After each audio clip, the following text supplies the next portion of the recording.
Bonsoir à tous. Ce soir, notre deuxième volet sur la civilisation antédiluvienne. Donc, comme c'est indiqué sur l'écran, la deuxième partie aura pour sujet principal les éléments indirects qui annoncent une civilisation très ancienne, très évoluée. Donc, on va voir tous les arguments qui nous sont donnés, qui sont parfois purement historiques, mais pas vraiment archéologiques au sens premier du terme. On va parler d'artefacts impossibles, c'est-à-dire des choses qui ont été construites ou fabriquées par la main de l'homme ou modifiées par la main de l'homme de façon évidente et qui se trouvent dans des endroits qui révèlent des choses extraordinaires. Et on va voir ce qu'il en est exactement. Donc nous commençons. Alors ça commence à la page 26 parce que les 25 premières pages concernent la première partie. Et donc c'est la suite. Il est souvent dit que là où les civilisations antédiluviennes étaient très avancées. Alors, là, je parle du pluriel. Après, je parlerai que de la civilisation antédiluvienne pour simplifier les choses. Et on va voir ce qu'il en est. Mais en tout cas, souvent, il est dit que cette civilisation antédiluvienne était très, très, très avancée, voire beaucoup plus que nous ne le sommes encore aujourd'hui. Très avancée, information commençant à apparaître à la fin du XVIIe siècle. C'est-à-dire qu'avant le XVIIe siècle, il n'y a pas de traces d'une pensée sur une civilisation antédiluvienne très évoluée, très forte, technologiquement, philosophiquement, etc. Spirituellement, tout ce qu'on veut. Dans les années 30, donc là on est au XXe siècle, dans les années 30, une théorie affirme que les dieux étaient des personnages réels, sacralisés et divinisés après leur mort, mais qu'en fait, tous les mythes qui nous parlent des dieux, etc., en fait, c'était en réalité des personnages réels qui ont été par la suite divinisés. Ça apparaît dans les années 30. De fait, ces personnes avaient une grande connaissance technique, morale, spirituelle, sociale. Ils avaient une connaissance écrasante par rapport à ce que nous savons aujourd'hui. Cette théorie de personnages extrêmement puissants d'un point de vue intellectuel, cérébral, spirituel, physique, tout ce qu'on veut. Avant, donc dans la civilisation antédiluvienne, en fait, et qui auraient été divinisés, qui seraient des dieux, en fait, eh bien, ça s'appelle l'évémérisme. On va en parler un petit peu pour détailler ce qu'est l'évémérisme. L'évémérisme, nom donné en référence à Évémère. Évémère, c'est qui? Eh bien, c'est un mythographe grec, donc, qui a vécu de moins 316 à moins 260, auteur de l'écriture sacrée, roman de voyage fantastique à l'origine de la théorie de l'évémérisme. Donc l'évémérisme puise ses racines dans les écrits grecs d'un mythographe, c'est-à-dire quelqu'un qui écrivait au sujet des mythes dans l'Antiquité. Il est considéré comme l'un des premiers théoriciens de l'athéisme systématique, c'est-à-dire que l'évémérisme puise ses racines dans l'athéisme, c'est-à-dire toute la théorie de divinité qui aurait rendu visite sur Terre à l'époque antédiluvienne, donc très très anciennement, puise ses racines dans l'athéisme systématique. Dans les années 70, l'évémérisme est revu pour affirmer que les premiers êtres n'étaient pas des humains, mais des êtres venus d'ailleurs, donc des extraterrestres. Voilà. C'est ce qu'on appelle le néo-évémérisme. C'est-à-dire que l'évémérisme, ça parle des dieux. Donc là, ce n'est pas des dieux, ce n'était pas des surhommes, c'était tout simplement des extraterrestres. Donc c'est le néo-évémérisme. Donc, des êtres venus d'ailleurs, alors certains vont dire que ce sont des dieux, des anges, des extraterrestres, mais ce ne sont pas des super-hommes qui ont été divinisés, mais ce sont vraiment des êtres d'ailleurs. Donc, certains vont utiliser Genèse 6, dont on ne parlera pas ce soir, mais dont on va détailler tout ce qui va se passer la prochaine fois, et qui vont utiliser Genèse 6 pour dire, mais en fait, c'était des anges, d'autres vont dire que c'était des démons, d'autres vont dire que c'était des dieux, d'autres vont dire que c'était des extraterrestres. Bref, on a tout un mélange. Depuis les années 2000, des chercheurs de vérité relaient le néo-évémérisme. Donc là, on a beaucoup de gens qui font des recherches personnelles, qui sont parfois autodidactes, le plus souvent d'ailleurs. Ça ne veut pas dire que ce qu'ils découvrent ou ce qu'ils disent est complètement décalé, mais ça manque, comme on va le voir, de certains fondements de base. L'écriture sacrée donc du mythographe, Évémère, ce texte ne nous est connu que de seconde ou de troisième main, c'est-à-dire qu'on n'a plus le texte original. On a des portions de texte en fait qui nous sont transmises par des citations traduite en latin par le poète Ennius, puis perdue, mais transmise par un compte-rendu donné dans les institutions divines de l'apologiste chrétien Lactance, 250 à 325 après Jésus-Christ. Donc là, il s'est passé à peu près 500 à 600 ans entre les deux, où on a perdu trace, on a juste des citations, grandes citations, mais des citations, on n'a pas tout l'ouvrage. Et un autre résumé transmis par Diodore de Sicile, mais on trouve les allusions à Évémère chez plusieurs autres auteurs grecs et latins. Voilà. On n'a pas le document à proprement parler, on a des citations.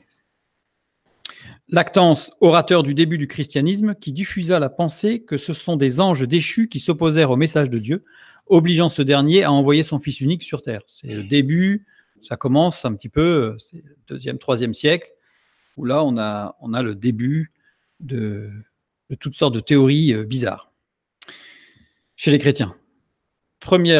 Les plusieurs autres auteurs grecs et latins, qui reprennent l'argumentation d'Évémère pour combattre la religion romaine. C'est-à-dire qu'en fait, ce qui est curieux, c'est que c'est le christianisme, sont certains chrétiens, pas tous évidemment, mais certains chrétiens, peut-être en recherche de sensations fortes, qui ont utilisé les écrits d'Évémère, donc l'évémérisme, pour combattre la religion romaine. C'est-à-dire qu'on utilise les armes du monde, de l'athéisme, pour combattre les religions qui s'opposent au christianisme. On va voir tout à l'heure les conséquences. Au Moyen-Âge et à la Renaissance, les faux dieux qu'Évémère et les premiers apologistes avaient cru détruire en les réduisant à devenir des hommes influencés ou issus d'anges déchus sont devenus des personnages historiques qu'on a vénérés pour leurs grandes qualités humaines, comme les saints. C'est-à-dire que les saints, Saint Benoît, tous les saints que vous avez dans le catholicisme, sont en réalité des reprises de l'évémérisme, où il s'agissait d'hommes qui avaient des vertus particulières et qui ont été transcrites sur des hommes qui ont été béatifiés ou sanctifiés, ou qu'on appelle saints, en tout cas dans la religion catholique, et pas uniquement catholique, aussi orthodoxe, etc. Donc toute l'origine des saints, elle se trouve là, dans l'évémérisme qui parle d'une civilisation antédiluvienne qui venait de Dieu, d'anges déchus, et le néo-évémérisme d'extraterrestres. Un exemple de construction d'une théorie. Je vais donner un exemple, on va en donner deux.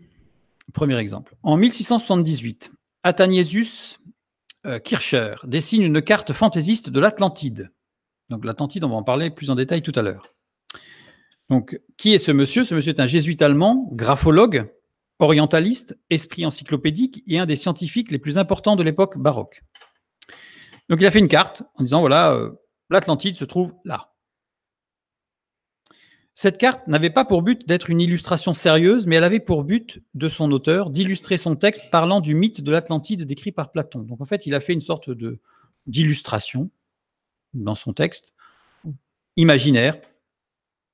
Mais comme il était graphologue, qui faisait des cartes en fait, depuis les années 70, des théories de l'existence de l'Atlantide de Platon sous l'Atlantique, donc enfouie sous l'eau, s'appuient, entre autres, on verra tout à l'heure, sur cette carte, tout droit sortie de l'imagination de son auteur. Dixit l'auteur lui-même. C'est-à-dire que c'est l'auteur lui-même qui écrit que cette carte, en fait, c'était juste une illustration imaginée, mais qu'elle n'avait aucun fondement.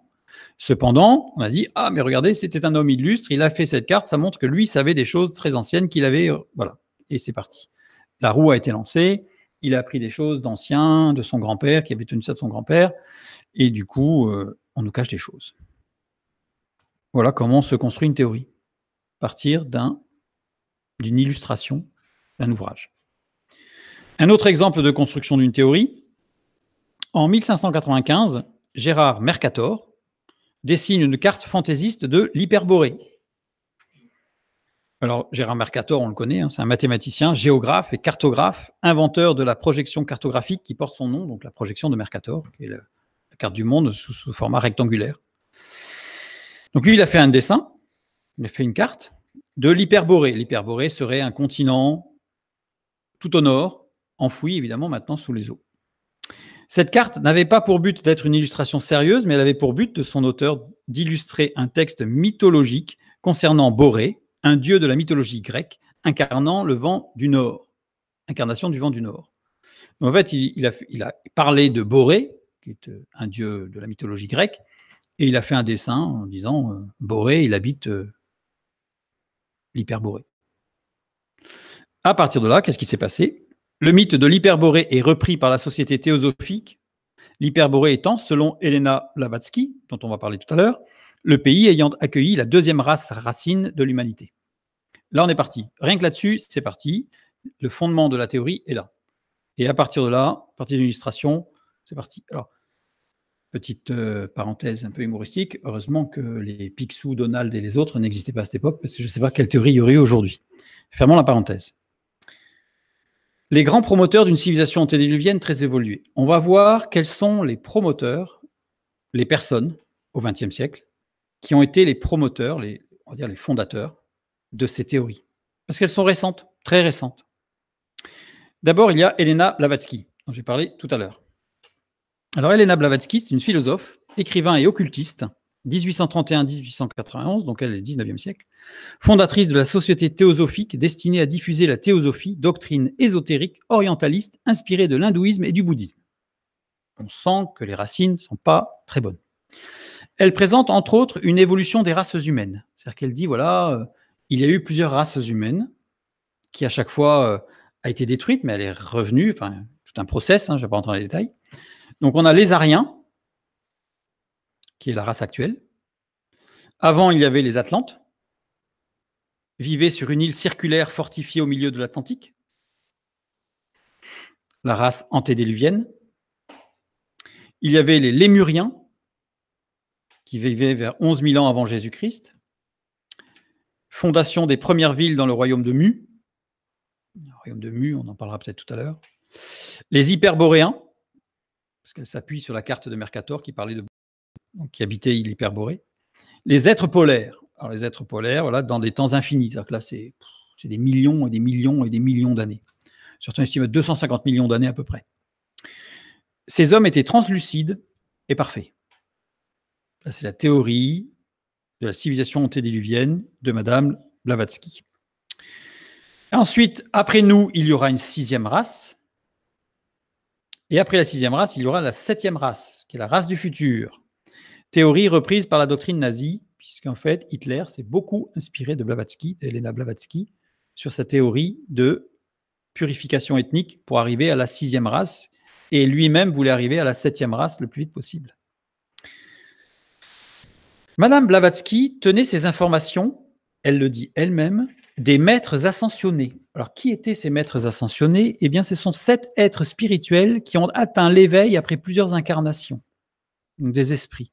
Ils se révélaient à elle au travers de rêves, de songes et de contacts médiumniques. Donc, la source, on voit où elle est. Donc ça, c'est Helena Blavatsky, l'une des fondatrices, je dirais fondamentales peut-être même, de cet évémérisme, ce néo-évémérisme. Continuons. James Schuchardt. James Schuchardt. Alors, c'est un écrivain britannique spécialisé dans les livres occultistes, 1852-1936. Donc là, on s'approche. On s'approche. Il affirmait qu'un prêtre indien l'avait instruit dans l'art de lire les textes d'une civilisation disparue, les Nahakal. Donc il affirmait qu'il y avait un prêtre qui lui avait appris à lire les textes de cette langue parlée et comprise par seulement 3 Indiens en tout à l'époque. Après de longues négociations avec le prêtre indien, il aurait pu voir une des tablettes secrètes. Les Nahakal auraient vécu il y a 50 000 ans, dans le jardin d'Éden. Il affirmait que leur technologie était plus sophistiquée que la nôtre et que les anciennes civilisations indiennes, babyloniennes, perses, égyptiennes et mayas seraient bâties sur les restes de ces colonies. Donc c'est des colonies des Nahakal. Le nom de Mu a été donné à ce continent mythique supposé se trouver quelque part au milieu du Pacifique pour trouver une alternative au nom de l'Atlantide, supposément perdu, mais dans l'océan Atlantique cette fois. Donc en fait, c'était la guerre, donc c'était à qui ferait mieux. Donc lui, il a trouvé Mu et qu'il a situé dans le Pacifique parce qu'il existait déjà de l'Atlantide dans l'Atlantique. Donc il ne pouvait pas être dans l'Atlantique, il y avait déjà l'Atlantide. Donc du coup, c'était Mu dans le Pacifique. Donc un continent immense en plein milieu du Pacifique. Évidemment, on n'a jamais rien retrouvé sur le continent de Mu. Là aussi, il y aurait beaucoup de choses à dire, mais on va passer. Paul Lecourt, Paul Lecourt, écrivain ésotériste et astrologue français. Il a été l'un des acteurs majeurs de l'ésotérisme chrétien français et de l'hellénisme ésotérique dans la première moitié du XXe siècle. Il a publié L'Ère du Verseau, reprise aux éditions d'Ervry, qui est l'un des textes précurseurs du mouvement du New Age. Il présente une civilisation antérieure à la nôtre, ayant vécu avant le déluge, selon ses descriptions, et une civilisation meilleure dans le futur, à l'ère du Verseau, qui intervient après celui du Poisson. On a retrouvé toute cette pensée que c'était la fin du monde quand on changeait d'air, parce qu'on passait du Verseau au Poisson, que le Poisson c'était le signe de Jésus. Et donc il y a eu des livres écrits là-dessus. Tout s'est passé et il ne s'est rien passé. Ce que j'ai oublié de dire, c'est que James Chouchouard, avec ses tablettes des Nahakal, là, jamais personne d'autre que lui ne les a vues. Et depuis, elles ont disparu. Donc en fait, il faut le croire sur parole que c'est lui qui a la vérité parce qu'il a lu. Donc là, Paul Lecourt. Ces descriptions avec cette civilisation meilleure, base d'une théorie chrétienne du retour de Jésus et l'établissement du millénium après l'avènement de l'ère du Verseau. Donc il y a eu tout un vent là, de folie. Là. Base de théorie de calcul de retour de Jésus par l'observation des astres et des conjonctions zodiacales. C'est à partir de là qu'on nous sort qu'avec les lunes rouges, les alignements, les machins, il y a dans l'alignement de la Vierge. Il y en a encore des chrétiens qui écrivent des livres en disant que parce que ça va être l'alignement de la Vierge avec je sais pas quoi, donc il va penser Jésus revient, c'est sûr. Les sources, elles sont là. Elles sont chez un astrologue, voilà, qui faisait de l'ésotérie. Tout simplement. On va parler maintenant de Edgar Cayce, mystique américain qui, en état de transe hypnotique, annonçait pouvoir diagnostiquer des maladies parfois insoupçonnées et donner des traitements médicaux pour les malades. Alors, il l'annonçait, mais dans bien des cas, c'était vrai. Il le faisait. C'est-à-dire qu'en fait, il diagnostiquait en état de transe des maladies qui étaient encore indécelables. Les sources, évidemment, on sait où elles sont. En tant que membre des disciples du Christ, alors il y a 2 fois membre, en tant que membre des disciples du Christ, Église protestante, il prétendait être un bénévole conduit par l'âme de Jésus pour amener les autres à l'unité avec Dieu dans leur karma, au travers de réincarnations et de voyages sur d'autres planètes, entre 2 réincarnations qui guident chacun en fonction de son signe de naissance. Fameux mélange,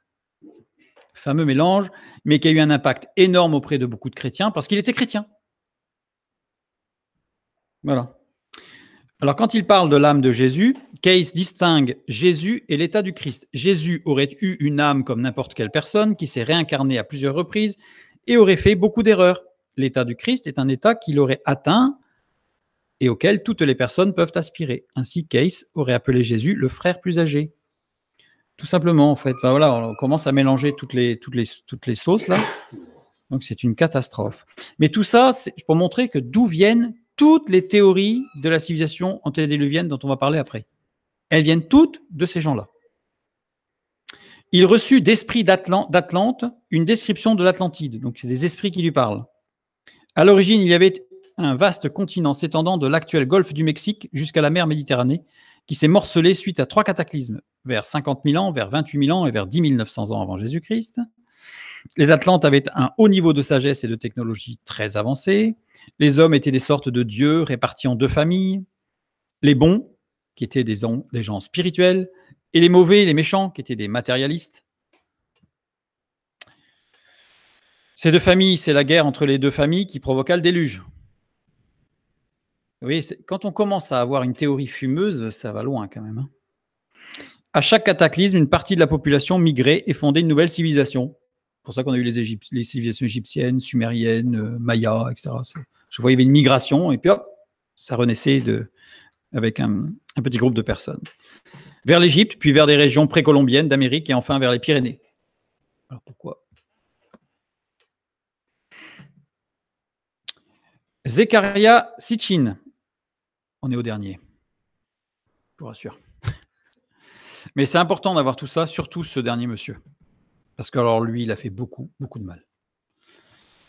Écrivain américain d'origine soviétique qui développe les théories mêlant du néo-évémérisme, donc les extraterrestres, et du intelligent design, donc dessin intelligent d'origine extraterrestre.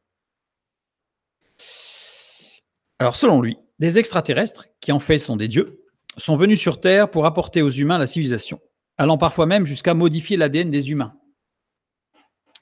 Il s'appuie sur ses propres traductions de tablettes sumériennes pour affirmer que les Sumériens avaient des connaissances astronomiques extraordinaires. Par exemple, le système solaire était constitué de 10 planètes. Des peuples extraterrestres venus des Pléiades avaient visité la Terre dans des temps j'aurais pu mettre 3 fois très reculés. Ces peuples créèrent les humains par des manipulations génétiques. Tablette traduite par M. Sitchin. Il y a juste un gros problème quand même. C'est que ces tablettes sont des tablettes acadiennes, écrites en acadien, et qui parlent d'un texte acadien. Et lui dit qu'il a traduit ces tablettes-là en sumérien. Donc là, ça pose déjà un sérieux problème. C'est comme si moi j'avais un texte en russe et que je dis je lis très bien le grec, donc j'ai traduit les textes grecs qui sont écrits en russe. Donc, M. Sitchin n'a jamais pu traduire de tablettes sumériennes, puisqu'elles ne sont pas sumériennes, elles sont acadiennes. Déjà, ça commence pas très bien. On continue. Il parle de la planète Terre, qu'il appelle Tiamat, et d'une planète Nibiru. Nibiru, aussi appelé Marduk, serait entré en collusion avec la Terre. Tiamat, ce qu'on sait de Tiamat, ce qui dit que la Terre, c'est Tiamat. Mais Tiamat, on connaît Tiamat. Tiamat, c'est la déesse dragon dans la mythologie suméro-acadienne, donc on la trouve dans les deux, déesse primordiale, que les Grecs appelleront Gaïa, pour ceux qui connaissent. Marduk, démiurge dans la mythologie babylonienne, Zeus chez les Grecs. Démiurge, c'est-à-dire le créateur. Mais quand on dit démiurge, créateur, démiurge, ce n'est pas le Dieu tout-puissant qui crée. Le démiurge, c'est celui qui utilise ce qu'il a pour former. Vous voyez, c'est une petite différence. Le dieu démiurge dans la mythologie suméro-acadienne est Namu, qui se manifeste sous 3 émanations, An, Enlil et Enki. Donc là, il y a un mélange sérieux, puisqu'il parle de Nibiru ou Marduk, Marduk étant babylonien. Babylone, c'est 1800, de moins 1800 à moins 800, alors que Tiamat, c'est moins 3400 à moins 2000. En fait, il mélange tout. M. Sitchin confond et mélange les civilisations sumériennes et babyloniennes. Donc, il traduit des textes acadiens pensant que c'est du sumérien en parlant de dieux babyloniens. Un peu compliqué. De plus, le concept d'association d'un dieu avec une planète n'a existé qu'à partir de l'époque romaine. Ce sont les Romains, donc après encore, plus tard, qui ont eu l'idée d'associer une planète à un dieu, dont on a les traces aujourd'hui, puisque les planètes s'appellent Jupiter, Mars, Vénus, ce sont des dieux grecs. Romains, pardon. Ces écrits sont à la base de la scientologie, issue d'une rencontre avec le dieu extraterrestre Xenu, du mouvement raélien, issu d'une rencontre avec les dieux extraterrestres, les Elohim, d'après les raéliens, et de certains mouvements New Age, issus d'une rencontre avec Ashtar Sheran, qui sont des esprits supérieurs et qui ont rencontré les gens, etc.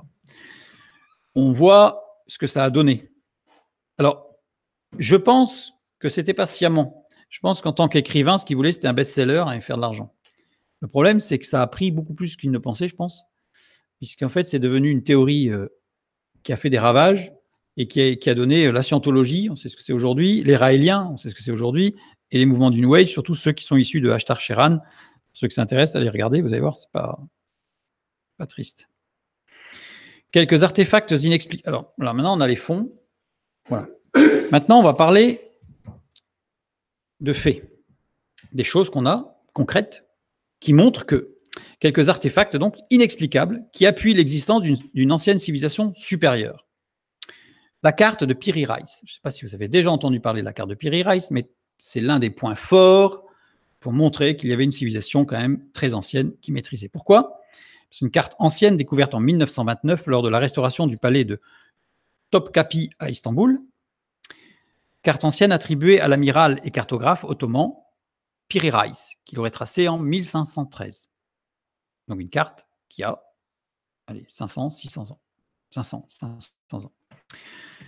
Cette carte n'est que le fragment d'une carte 3 fois plus grande représentant le monde connu à l'époque à laquelle elle a été réalisée et dont le reste est aujourd'hui perdu. Donc on n'a qu'un morceau, elle a été déchirée, on n'en a qu'un morceau. elle est vite considérée détailler les côtes occidentales de l'Afrique et les côtes orientales de l'Amérique du Sud. Donc l'Afrique, on le voit ici, c'est voilà, la partie occidentale de l'Afrique, et on a la partie orientale de l'Amérique ici. En 1513. Ce qui en est dit, elle représente la côte africaine et la côte du sud de l'Amérique à des longitudes correctes. Ce qui est impossible au XVIe siècle, puisqu'il n'y avait pas de moyen de mesure, de latitude. Oui, mais pour avoir une cartographie avec des latitudes précises, ce n'était pas possible. Elle représente des plantes et des animaux vivant dans chacune des régions tracées, y compris les Andes et un lama, alors que c'était inconnu à l'époque. Donc comment est-ce qu'ils pouvaient savoir qu'il y avait un lama à cet endroit-là? Elle représente des côtes de l'Antarctique sans la glace. Or, ça fait un bon moment qu'il n'y a plus de glace, qu'il y a de la glace, pardon, et que sur l'Antarctique. Donc, elle est alors associée aux cartes de Assi Hamet et de Mercator de l'époque, qui montrent aussi certaines parties du globe. Voilà, 1559, 1534. Je ne rentre pas dans les détails parce que ce serait trop long. Donc, avec la carte de Mercator. L'Antarctique, relié par un isthme qui a disparu il y a 15 000 ans. Comment pouvait-il savoir, Piri Reis, qu'il y avait eu un isthme il y a 15 000 ans qui reliait l'Antarctique à l'Amérique du Sud? Un isthme, oui. Elle est en réalité la reproduction d'une carte datée du IVe siècle avant Jésus-Christ, qui elle-même est une copie d'une carte bien plus ancienne. Affirmation largement relayée de Charles Hapgood dans Les cartes des anciens rois des mers. C'est un livre, un roman. Il a dit ça dans son roman. Et à partir de là, c'est devenu une réalité. La première édition en 1966, éditée sous le titre de Maps of the Ancient Sea Kings, Evidence of Advanced Civilization in the Ice Age, excusez-moi, par les éditions Adventure Unlimited Press, spécialisées dans les romans et intrigues de science-fiction. Donc en fait, il a écrit un livre de science-fiction et c'est devenu une réalité. Heureusement, là, cette fois-ci, qu'ils n'ont pas vu Star Wars. Parce que alors là, on serait mal parti. Les scientifiques de la NASA sont perplexes devant cette carte impossible. Ben oui, comment c'était possible d'avoir une carte aussi précise au XVIe siècle, qui elle-même date d'un truc qui a de 4e siècle avant Jésus-Christ? Impossible. Les détails sont aussi précis que nos cartes modernes obtenues par satellite.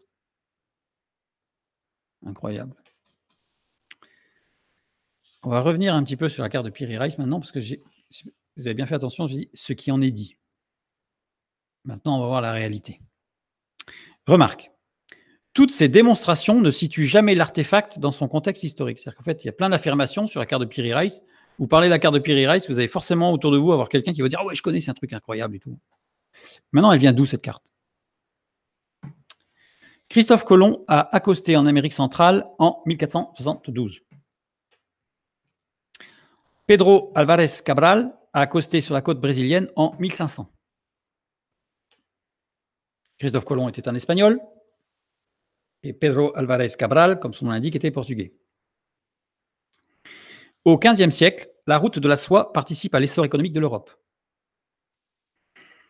Cette route permet des échanges de produits, soie, épices, métaux, etc. Beaucoup de richesses. Elle permet aussi des transferts de technologie, la boussole qui vient de Chine, l'astrolabe. Au XIIIe siècle, pour soutenir ce commerce international, des cartographes produisent ce qu'on appelle des portulans. Ce pas des cartes, ça s'appelle des portulans. Portulan, c'est quoi? C'est une sorte de carte de navigation utilisée du XIIIe au XVIIIe siècle, servant essentiellement à repérer les ports et connaître les dangers qui peuvent entourer courant au fond. En fait, pour ça, c'est portulan, c'est le port. En fait, ces cartes n'avaient pas pour but d'être une cartographie avec les montagnes, les routes, etc. C'était surtout pour les marins, pour savoir où ils pouvaient accoster et surtout comment y arriver. Ils ne reproduisent que les côtes avec les ports et ne font que suggérer l'intérieur des terres. Il n'y a que les côtes qui sont représentées, puisque ça n'a pas d'intérêt pour un marin de savoir ce qui se passe dans les terres. Une autre particularité qui les différencie des cartes marines, ils possèdent un réticule des vents et non pas une rose des vents. Au niveau des orientations, des points cardinaux, c'est un réticule des vents, appelé aussi réticule des cours ou réticule Rumps, figure géométrique ressemblant à une toile d'araignée formant une grille sur la carte pour mieux se repérer et où le tracer. C'est une sorte de grille, en fait, mais qui peut être déformée. La grille peut être vue facilement en regardant en contre-jour un portulan côté verso. On la regarde un peu à la lumière du jour, on voit tous les tracés qui sont dessous. Donc c'est un portulan dans ces cas-là, et non pas une carte. Ces portulans deviennent de plus en plus précis à partir du XVe siècle, grâce à l'apport des connaissances de l'Orient. Il y a des écoles qui se créent, avec l'école de Majorque en Espagne et l'école de Gênes en Italie, les deux écoles principales de cartographie. Les Portugais se formèrent à Majorque avant de créer leur propre école de cartographie, c'est-à-dire qu'ils se sont formés chez les Espagnols. Vous allez voir, tout ça, ça va être très lié. Je fais un peu d'histoire, je remonte un peu loin, mais vous allez voir que quand on a compris ce qui se passe, on va comprendre pourquoi cette carte, elle est comme ça. Et au milieu du XVe siècle, qu'est-ce qui se passe? Le monde change. Il y a une catastrophe. Chute de Constantinople en 1453. Ça veut dire que la route de la soie, elle est fermée. Et donc là, fin de l'Empire romain d'Orient et début des problèmes. La route de la soie est peu à peu fermée, étranglée. Et donc tout l'essor économique de l'Europe se trouve arrêté. Or, c'est la guerre pour savoir quel pays va être le plus riche, quel pays va prendre l'ascendant sur les autres. Donc, il faut absolument trouver une autre solution. Peu à peu, le centre de l'Europe bascule de Venise à Anvers. En fait, toute l'école de cartographie qui était à Gênes va monter à Anvers. Les ateliers de cartographie s'expatrient partout en Europe. Et l'imprimerie permet l'impression de cartes en série. Parce qu'avant, les cartes, elles étaient recopiées une par une à la main, gravées sur des rouleaux en bois, puis en cuivre. Et ensuite, on les roulait et on pouvait imprimer comme ça. Il y avait beaucoup de cartes au XVe siècle, mais très utilisées. Oula, elles ont presque toutes été détruites. Il y avait beaucoup de cartes. On sait qu'il y avait beaucoup de cartes de fabriquées, mais comme elles étaient utilisées, ce n'étaient pas des cartes pour faire joli, c'était des cartes qui étaient utilisées dans les bateaux. Donc, il y en a très peu qui revenaient. Le Portugal lance de nombreuses expéditions de contournement de l'Afrique pour retrouver une voie vers l'Asie.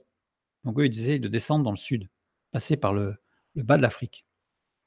Découverte des îles du Cap-Vert en 1456, découverte de l'Équateur en 1471.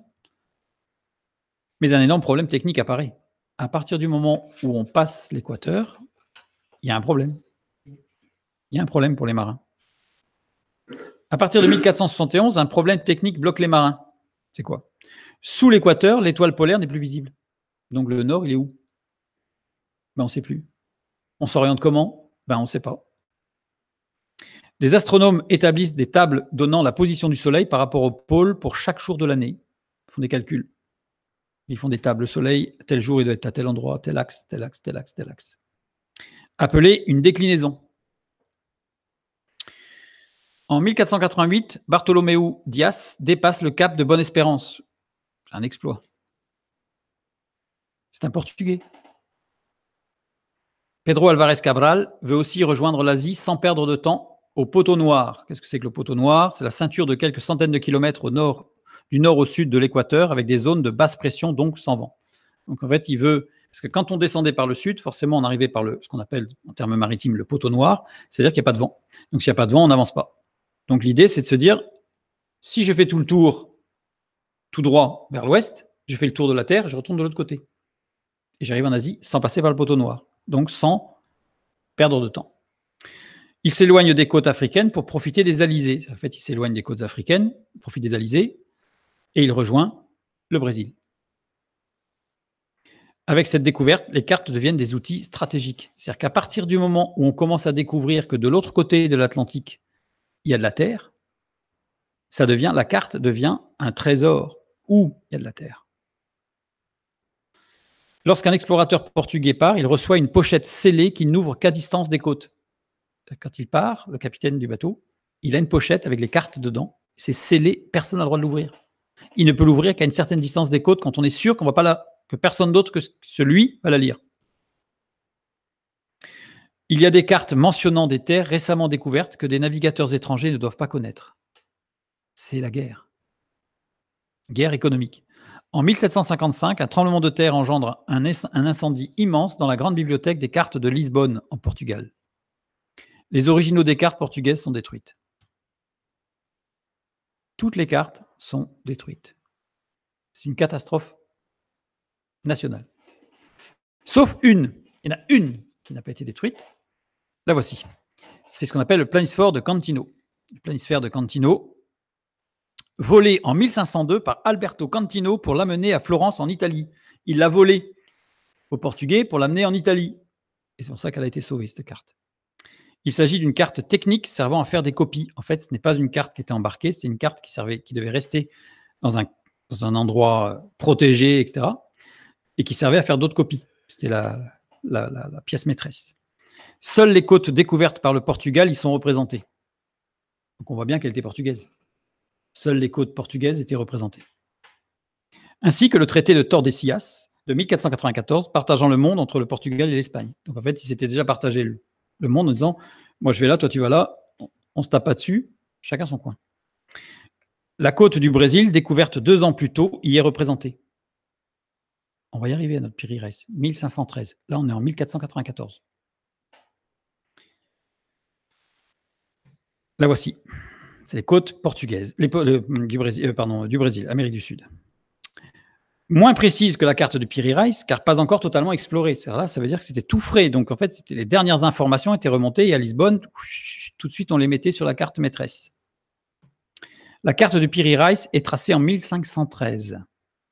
Et là, elle a été volée en 1502, celle-là. Il y a 11 années entre les deux. 11 années durant lesquelles les Portugais ont exploré les côtes brésiliennes. Les premières, en 1501 et 1503, les premières expéditions furent menées par Gonçalo Coelho et Amerigo Vespucci, qui devaient étudier et cartographier la pointe du Brésil. On est en 1503, donc c'est 10 ans avant Piri Reis. Mais il y avait un autre moyen que le vol pour se procurer des cartes de terre nouvelles. La guerre. Attaquer les bateaux. Et en fait, il y a eu une guerre maritime effroyable entre les Portugais et les Espagnols. Et souvent, on nous lit dans les livres d'histoire que c'était pour l'or. C'était pas pour l'or, c'était pour les cartes. Parce que celui qui avait la carte avait la connaissance de tous les territoires de l'autre. C'était top secret. La carte de Piri Reis, on y vient. Pour se procurer une carte, il suffisait d'attaquer un bateau qui en avait à son bord, tout simplement. Ce que font les pirates et les corsaires. Et à la fin du XVe siècle, sévissaient les corsaires dans toute la Méditerranée. L'un des plus connus était Kemal Reis, amiral ottoman, oncle de Piri Reis. Tiens, on le retrouve. Il a lui-même participé, donc Piri Reis, à de nombreuses expéditions contre des navires espagnols, portugais et italiens, parce qu'il était ottoman, lui. Chute de Constantinople, continue la guerre avec l'Occident. En 1501, il fait une série de razzias, Kemal Reis, le long des côtes espagnoles. Il capture 7 navires et de nombreux prisonniers.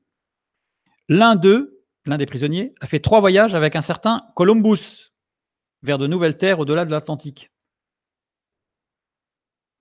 C'est un marin qui avait été avec Christophe Colomb. Pour prouver qu'il ne ment pas, le marin présente la charte de Columbus qu'il avait dans la main, c'est-à-dire un contrat. Christophe Colomb pensait découvrir l'Asie. Les Ottomans se sont dit, on a mis la main sur un trésor inestimable. On a trouvé la route de l'Asie. Son premier voyage a été un échec à Christophe Colomb. C'est ce qui apparaît sur ce document. Il n'a pas rencontré le Grand Khan. Il devait rencontrer le Grand Khan, c'est arrivé en Asie. Il n'a pas trouvé les îles Moluques, les îles indonésiennes regorgeant de poivre et d'épices. C'est un échec. Alors, il démultiplie les découvertes. Il accroît le nombre d'îles où poussent les épices pour réduire l'angoisse du vide de l'équipage. En fait, il dit à l'équipage, mais si, moi j'ai vu avec les longues vues, j'ai vu, tout ça c'est écrit dans les documents, hein. J'ai vu des îles où il y avait des épices et tout ça pour motiver les troupes. Il y a même une île aux serpents qui n'a jamais existé en Amérique centrale. Une croyance remontant à Pline l'Ancien, la présence de serpents en nombre révèle la présence de filons d'or. C'est-à-dire que c'est une croyance qui était antique. C'est-à-dire que s'il y avait beaucoup de serpents, c'est qu'il y avait de l'or. Donc forcément, les marins, s'il y a beaucoup de serpents, il y avait de l'or. Donc, on va aller un peu plus vite. Cette île apparaît sur la carte de Piri Reis. Une île inventée par Christophe Colomb, et elle apparaît sur la carte de Piri Reis. Il ne représente pas Cuba comme une île, car il est sûr que c'est le début du continent asiatique, Christophe Colomb. Il a découvert Cuba, et il s'est dit c'est le début du continent. C'est pas une île, c'est un continent. Identiquement sur la carte de Piri Reis. En fait, Piri Reis, c'est une copie. Une copie. Hispaniola, Haïti aujourd'hui, est représenté comme Simpago, le Japon actuel pour créditer son arrivée en Asie. C'est-à-dire qu'en fait, il voit une île, il se dit ça c'est le Japon, donc il la dessine comme le Japon qui était connu. Mais il n'a pas été la voir en fait. Christophe Colomb cherche à rendre sa découverte impressionnante pour avoir plus de moyens pour d'autres missions. En fait, son objectif, c'est ça. C'était un échec. Il n'a pas réussi à atteindre l'Asie. Et donc, il va inventer des tas de choses sur sa carte. Et Piri Rice confirme toutes ces informations en écrivant lui-même qu'il a réalisé sa carte en compilant une vingtaine de cartes de l'époque, dont une qui venait de Columbus. Piri Rice, il a écrit ça lui-même, qu'il a copié des cartes, dont une qui venait de Columbus. Donc, de dire que Piri Rice, il tient ça d'un truc qui avait 4 siècles avant Jésus-Christ, c'est faux. C'est écrit. Voilà, il l'a écrit ici sur la carte, là. Tout ce texte-là, vous pouvez aller sur Internet, vous pouvez le retrouver. Et donc, il l'a écrit de sa main là. Donc, ce n'est pas un texte bizarre, hein, c'est écrit là. Continue. Elle représente des îles qui n'existent pas. Elle est d'une précision incroyable, c'est ce qu'on nous dit. Alors, les îles qui n'existent pas, oui, c'est clair, c'est le Japon à côté du Mexique, ça n'existe pas. Elle est d'une précision incroyable, qu'on nous dit. Ces îles ont donc existé et elles ont disparu. C'est-à-dire que là, quand on dit ça à quelqu'un qui nous dit qu'on nous cache des choses, ça, et quand on lui dit, ouais, mais là, le Japon, ça n'a jamais été près du Mexique, dans le golfe du Mexique, ça ne va pas. On dit, oui, mais non, c'est parce qu'elles ont existé, mais qu'elles n'existaient plus. Vous voyez, à un moment donné, quand on veut vraiment avoir raison, on est prêt à n'importe quoi. Piri Rice a donc forcément eu accès à des informations détenues par une civilisation très ancienne, puisqu'elles n'existent plus. Parce que lui, il les a connues, il savait qu'elles étaient là. Nous, on n'en trouve plus de traces parce qu'elles n'existent plus. Si les îles représentées n'existent pas, c'est parce qu'elles n'ont jamais existé, tout simplement. Alors, on oublie de dire qu'elles représentent des îles de même configuration que les Antilles dans l'Atlantique Sud. Ça, on nous dit que c'est une précision incroyable. Hein. On oublie de dire qu'elle décrit une chaleur insoutenable au niveau des îles Kerguelen. Alors, je ne sais pas s'il y en a beaucoup parmi vous, qui sont allés aux îles Kerguelen, mais ceux qui y sont allés ne vont pas vous dire qu'il faisait super chaud. Pourtant, c'est écrit qu'il faisait super chaud. On oublie de dire qu'elle décrit la présence en très grande quantité de perles sur l'île Hispaniola, Haïti aujourd'hui, mais pas de perles. Information figurant sur une carte antérieure tracée à l'occasion de l'expédition de Alonso de Ojeda en 1499. Il a inventé son truc lui aussi pour pouvoir avoir des finances, pour pouvoir faire d'autres expéditions. En 743, les musulmans avancent dans la péninsule arabique. 7 prêtres auraient quitté le continent et créé 7 cités dans un paradis caché. C'est un mythe. Sur une île dans l'Atlantique appelée l'île Antillia ou Antillia en portugais. Certains écrivains arabes pensent qu'il s'agirait de la déformation d'Atlantide. Il faut vraiment le déformer, mais c'est ce qu'on dit. Ils ont découvert l'Atlantide. Cette île apparaît sur plusieurs cartes, dont celle de Toscanelli en 1457.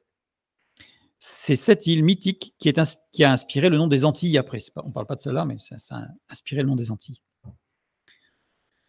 Donc là, c'est ici. Hein. L'île mythique de Antilla, elle est là, sur la carte de Piri Rice, qui est d'une précision incroyable. Donc Saint-Brendan, 484-577, est parti à la recherche du Jardin d'Éden durant 7 ans. C'est un conte mythologique irlandais. Durant son voyage, croyant accoster sur une île, il fit un feu. Il s'agissait en fait d'un poisson géant qui brûlait, s'enfonça dans les eaux. Il était vraiment balèze, le poisson, parce qu'il ne l'a pas vu. Et en fait, sur la carte, il est là. Pour montrer que la carte de Piri Rice est vraiment d'une précision remarquable, beaucoup plus précise qu'on ne peut le faire avec nos satellites aujourd'hui. Ça, il faut faire très attention à ce qui est dit. Hein. Là, on a un texte, Piri Rice écrit « Il est dit que dans les temps anciens, qu'un prêtre du nom de Saint Volrandon voyagea sur les 7 mers. Cette information n'est pas mentionnée par les Portugais infidèles. Elle est prise d'une ancienne carte du monde. » Il dit lui-même que c'est pas fiable. Il y a aussi des animaux mythiques. Alors voilà ce qu'il a rencontré, Piri Rice, soi-disant, parce que c'est pas Piri Rice, il a copié. On a le cynocéphale, par exemple. Ici. Animal mythique égyptien et romain. En fait, c'est un être humain avec une tête de chien. Mais il y en avait plein, là. Et s'il a noté, c'est parce qu'ils ont été vus, hein, par Christophe Colomb et les autres. Alexandre le Grand a dit en avoir vu en Inde. Donc forcément, comme il a dit en avoir vu en Inde, forcément, il faut en mettre là parce qu'on est allé en Inde. Donc il y en avait là. Il y a les blémises aussi. Les blémises, Personnage abondamment représenté au Moyen-Âge, sans tête, sans cou et possédant des yeux et de la bouche sur la poitrine. Ils ont la tête au niveau du torse. Et là, ils sont là, les blémises. Ils sont ici, petit bonhomme.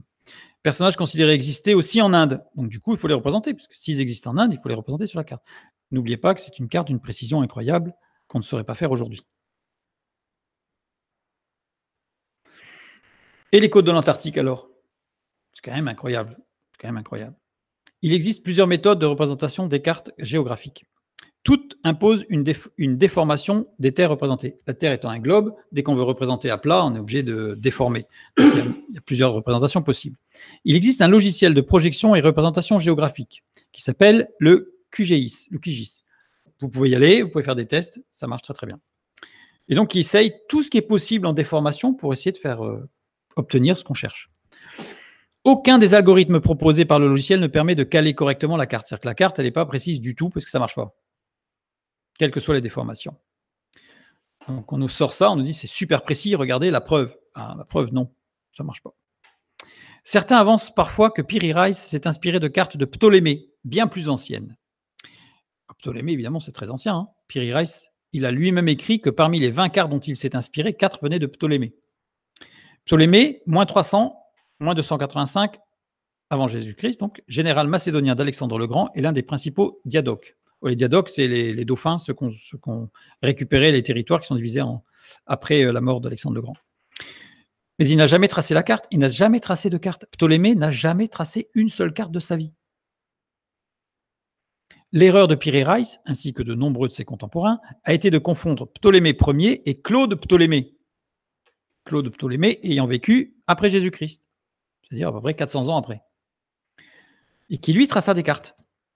Avant de tracer des cartes, il recalcula le diamètre de la Terre, mais il trouva un diamètre très supérieur à Ératosthène, ce Claude Ptolémée. Il trouvait que la Terre était énorme. Christophe Colomb a eu du mal à se faire financer ses voyages, car la circonférence de la Terre, je souligne au passage qu'à cette époque, tout le monde savait que la Terre était ronde. Parce que, en fait, pourquoi il a eu du mal à faire financer son voyage? Parce que, comme la Terre était estimée par M. Claude Ptolémée comme étant beaucoup plus grosse que celle que Ératosthène avait estimée, parce qu'Ératosthène était très proche de la réalité, eh bien, les autorités lui ont dit non, mais c'est impossible, tu ne peux pas faire toute cette traversée, parce qu'ils ne pensaient pas qu'il y avait l'Atlantique, qu'il y avait le continent américain entre les deux, tu ne peux pas faire toute cette traversée en une seule fois. Donc, on ne te laisse pas y aller, tu vas mourir. C'est pour ça que Christophe Colomb a eu du mal à se faire financer. Christophe Colomb utilisa des calculs de Pierre d'Ailly, 1351-1420, qui les avait repris de Claude Ptolémée pour justifier un diamètre beaucoup plus petit de la Terre. Donc en fait, il avait refait les calculs et il est retombé sur ce qu'avait trouvé Ératosthène quelques siècles avant. Si l'on regarde de près la carte de Piri Reis, nous y voyons, comme indiqué par des défenseurs d'une carte inspirée par des éléments ancestraux, une description de la côte sud de l'Amérique du Sud, ici, voilà, très bien, avec quelques détails intéressants. Le continent est tropical. Eh oui, la Terre de Feu, c'est tropical. Il y a des monstres à 6 cornes. Dans ce pays en ruine, rempli de serpents, les rivages sont brûlants. C'est-à-dire qu'on ne peut même pas poser le pied sur le rivage tellement l'eau est chaude, dans l'Antarctique. En fait, il n'y a pas de représentation de l'Antarctique sur la carte. Il s'agit d'une compilation de plusieurs cartes dont le but était de montrer une connaissance supérieure aux autres pays. L'objectif, c'est de dire, nous, on sait mieux que vous parce que nous, on est allés là. Et on a vu des choses extraordinaires. Mais c'est nous.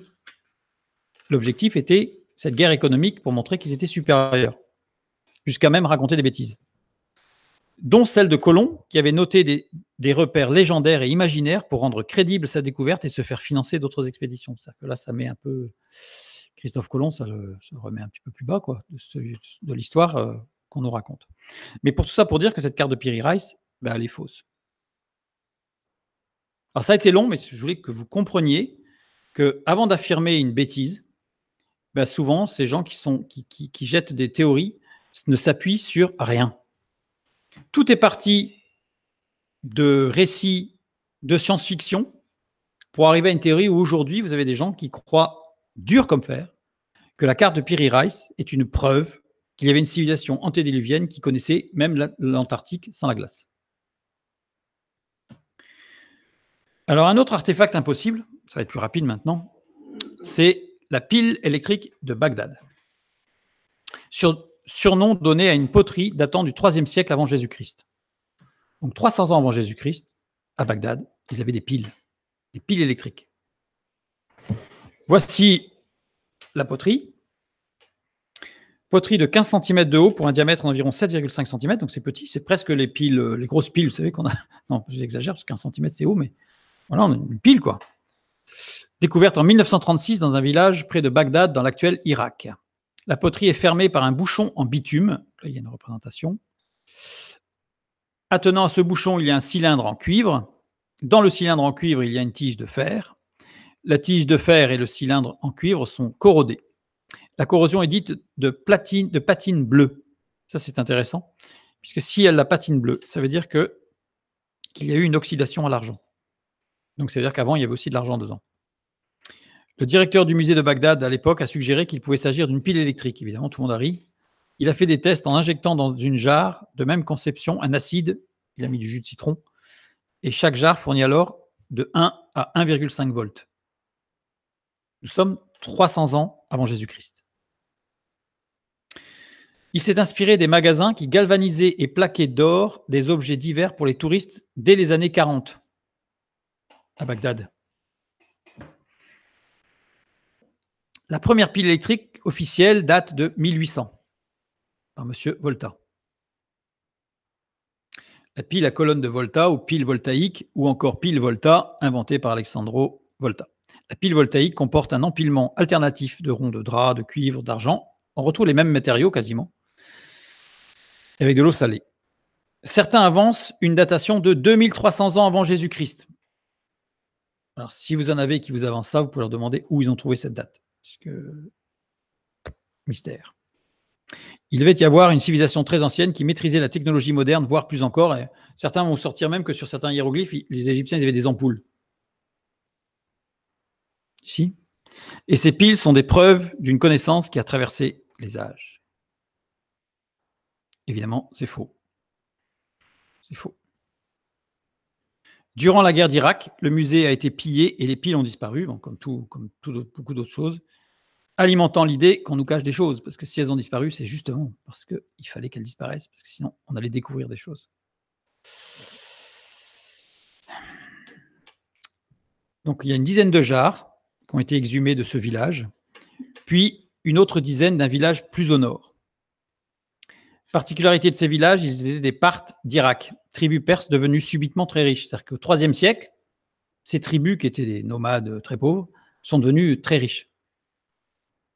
Leur richesse venait du fait qu'ils plaquaient des pièces d'étain en argent. Leurs piles leur servaient à faire de la fausse monnaie. Raison pour laquelle ils ont gardé ce savoir dans leur village ethnique. C'est-à-dire qu'évidemment, ils n'allaient pas le diffuser à tout le monde. En fait, ils récupéraient des pièces d'étain, ils mettaient dessus de l'argent, ce qui fait que quand elles étaient testées, on leur disait « Ah, mais c'est des pièces d'argent ». Donc, ils sont devenus très riches, parce que transformer l'étain en argent, efficace.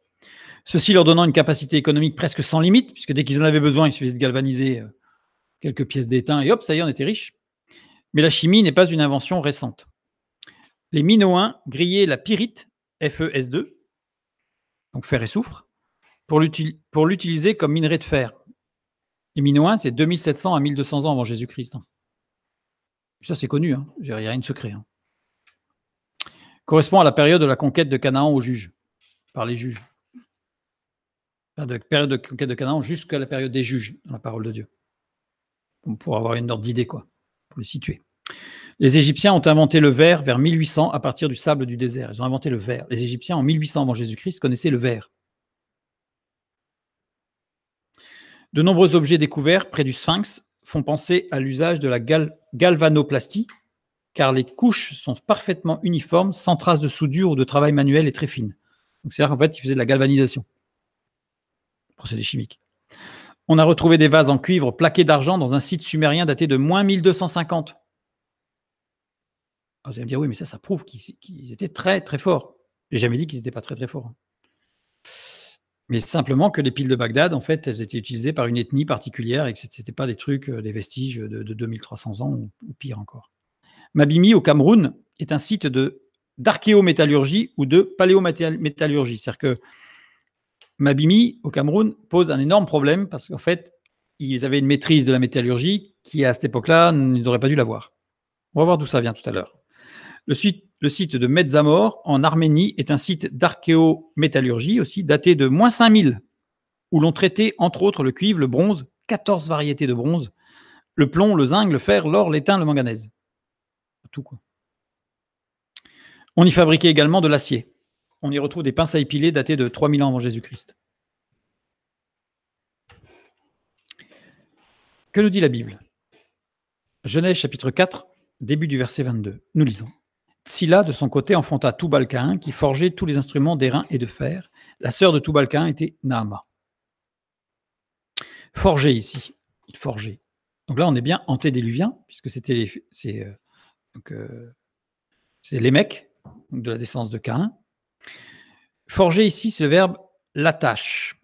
Latache, qui veut dire rendre fort, aiguiser, former, enseigner. Et les instruments d'airain, choresh, artisan en métallurgie. Alors, est-ce que vous croyez qu'il aiguisait les artisans en métallurgie? Tubal-Caïn. Je ne pense pas. Je pense qu'il formait et enseignait les artisans en métallurgie. Tubal-Caïn enseignait la métallurgie. Qu'il détenait de qui? De ses ancêtres, jusque Caïn, Adam, Dieu. Est-ce que nous avons déjà vu que Dieu a enseigné à Adam tout ce qui était dans la nature? Pas tout, une grande partie, puisqu'après il y a eu la chute, donc il n'a pas terminé. Il n'a pas eu tout, mais il en a eu une grande partie. Donc en fait, ce savoir se détenait non pas par des extraterrestres, mais tout simplement d'un enseignement linéaire. Surtout que Caïn ayant été tué par Lémec, le père de Tubal-Caïn, il est fort probable que Tubal-Caïn ait rencontré Caïn. Tubal-Caïn, il a vécu quand? Environ 5000 ans avant Jésus-Christ, si on prend la datation académique, dont on a déjà parlé la dernière fois. Et qui était Naama, la sœur de Tubal-Caïn? C'était l'épouse de Noé, ça on le démontrera la prochaine fois. Et donc ça veut dire qu'en fait, la sœur de Tubal-Caïn, qui était l'enseignant de la métallurgie, elle connaissait forcément la métallurgie, et Noé avait accès à la métallurgie. Donc en fait, il a reçu tout ce savoir qu'il a pu transmettre après à ses enfants, et ça s'est perpétré. Donc c'est pour ça qu'on va retrouver de la métallurgie au niveau de la Mésopotamie et de Sumer, de Ur, de toute cette région-là. Mais ça, je montrerai ça la prochaine fois. Et l'Arménie, qui est le site le plus ancien au niveau de la paléométallurgie, nous avons vu la dernière fois que c'est toute la partie de l'Europe, donc c'est l'Est de l'Europe, qui correspond à la région dans laquelle a migré Caïn lorsqu'il a dû fuir après avoir tué son frère Abel. Donc en fait, on a une superposition parfaite entre le texte biblique, évidemment, et ce que nous avons comme trace. Donc rien d'extraterrestre et d'extraordinaire, simplement que ça s'est transmis directement. Voir civilisation antédiluvienne, première partie, pour avoir plus de détails sur la zone géographique caïnite, etc. Un autre artefact, le chevalier noir. J'en passe juste quelques-uns parce que, en fait, j'ai parlé de la carte, j'ai parlé de la pile. Maintenant, on va parler du chevalier noir. Je ne sais pas ceux qui connaissent le chevalier noir. En 1954, plusieurs journaux rapportent le témoignage de Donald Kayhoe, un militaire à la retraite et chasseur d'ovnis. L'US Air Force aurait déclaré avoir détecté 2 satellites en orbite terrestre, alors qu'à l'époque, personne n'avait la technologie pour lancer un satellite. Donc là, il y a un problème. En février 1960, un autre témoignage. L'US Navy aurait détecté un objet sombre sur une orbite inclinée de 79 degrés par rapport à l'équateur et ayant une période de 104,5 minutes. Précis. En 1998, une image prise lors de la mission STS-88 est associée au Chevalier Noir. Le Chevalier Noir, c'est ce satellite mystérieux. Le voilà. Donc ici, vous avez le Chevalier Noir. En fait, c'est Nikola Tesla qui avait été le premier à avoir intercepté un signal de ce satellite d'un autre monde en 1899, après la construction d'un dispositif radio à haute tension dans le Colorado. 30 à 50 ans plus tard, le signal a été intercepté plus fréquemment, donc ça émet plus souvent. Le voilà, en gros plan. À partir des années 1930, les astronomes du monde entier ont rapporté d'étranges signaux radio qui prétendument proviennent du Chevalier Noir. En 1948, les astronomes repèrent à proximité de la Terre un corps céleste de 3 km de diamètre. La Terre et Vénus semblent être ses pôles de direction. Il semble se diriger vers l'une ou l'autre selon ses caprices. Il apparaîtrait que ce corps évolue capricieusement et ne se comporte pas comme un corps céleste homologué, c'est-à-dire reconnu pour être astéroïde, comète, etc. En 1958, la société de construction aéronautique Lockheed a enregistré un signal télémétrique inhabituel et non identifié pendant plus de 10 minutes sur la fréquence de 20,003 mégacycles ou mégahertz. Le mystère de cet énorme satellite, c'est sa furtivité. Il est invisible à l'observation optique. On ne peut pas le voir. Il est là, mais on ne peut pas le voir. On l'entend, mais on ne peut pas le voir. En 1998, la station spatiale ISS est inaugurée. Ah, voilà, ça c'est son état en 1998, parce qu'elle a un peu évolué depuis. Mais la navette est abordée et suivie par un étrange vaisseau spatial. C'est-à-dire qu'elle est mise en orbite, l'ISS, et il y a un étrange vaisseau spatial qui la suit. Je sens que la tension monte là. Il s'agit du Chevalier Noir. Un satellite vieux de 13 000 ans qui a une trajectoire quasi polaire qui orbite dans le sens contraire des satellites humains. Imaginez ce que ça peut donner. Truc incroyable. L'existence de ce satellite, gardée secrète par la NASA, a été découverte par le grand public lors de cette mission, l'ISS. Bon, allez, j'arrête. Tout ça, c'est faux. Enfin, c'est ce qui est raconté. C'est ce qui est raconté. Maintenant, on va regarder un peu la réalité. On va voir que c'est voilà. La réalité maintenant. Parce que ça, c'est ce qui est dit. Lors d'une sortie extravéhiculaire de la mission de 1998, donc quand l'ISS a été mis en place, un astronaute a laissé s'échapper une couverture de survie qui a commencé à dériver dans l'espace. L'un de ses collègues, resté dans la navette, a pris une photo pour répertorier l'objet comme étant un débris spatial. Parce que tout doit être répertorié. C'est beau, c'est beaucoup moins puissant, mais bon, c'est comme ça. Pour ceux qui croient à une version complotiste, oui, parce qu'on nous cache des choses. Juste quelques petites questions. Comment ils font pour savoir qu'elle a 13 000 ans, ce satellite? Juste une question. C'était dans les messages émis? Enfin, je sais pas. Coucou, je suis là depuis 13 000 ans. Comment est-ce qu'ils savent qu'il est là depuis 13 000 ans? Ensuite, deuxième question. Alors, comment ce Chevalier Noir a pu aborder et suivre l'ISS, sachant qu'il a une orbite inverse? Ah oui, les gens, en fait, ils ne réfléchissent pas beaucoup là. Puisque l'ISS va dans un sens et que ce machin-là, ce Chevalier Noir, il va dans l'autre sens, comment est-ce qu'il a fait pour le suivre? Il y a une géométrie relativiste puissante. Si dans une orbite inverse, ça veut dire qu'en fait, ils se croisent à la vitesse de 16 000 km/h. 16 000 km/h, bon courage pour prendre la photo. Et pourtant, elle est bien nette, la photo, vous avez pu voir. C'est juste pour dire qu'à un moment donné, il faut juste un tout petit peu réfléchir. Un tout petit peu. C'est faux. C'est faux. C'est faux. On n'a jamais rien trouvé. Il n'y a jamais eu. Tesla n'a jamais intercepté. C'est faux. C'est ce qui est raconté et chacun en rajoute un petit peu, et puis on ne va pas vérifier. Cherchez l'information de source et vous verrez que c'est faux. Ça n'a jamais existé. C'est récent. Tout ça, c'est sorti bien après 1998. Alors évidemment, il y a certaines choses comme la carte de Piri Reis qui nécessitent des choses un petit peu, aller chercher un peu, quoique quand on voit les bêtes à 6 cornes, les gens sans tête, enfin bon, on peut se poser la question quand même. Mais bon, là, on peut assez vite voir que ça ne tient pas la route.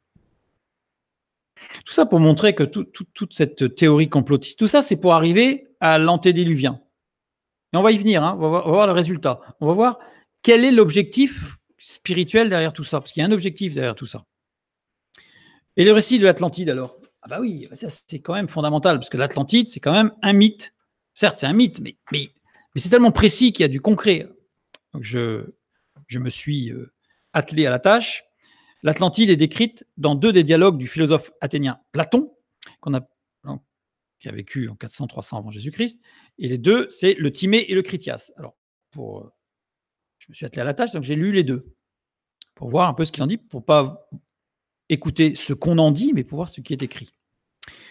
Alors, le Timée, un des derniers dialogues de Platon, c'est l'un des derniers. Après un bref échange avec Socrate, Critias et Hermocrate, le philosophe pythagoricien Timée de Locrèce, expose une réflexion sur l'origine de la nature du monde physique et de l'âme humaine, vues comme des œuvres d'un démiurge, tout en abordant les questions de la connaissance scientifique et de la place des mathématiques dans l'explication du monde. C'est Timée. Et le Critias suit le Timée, c'est juste après.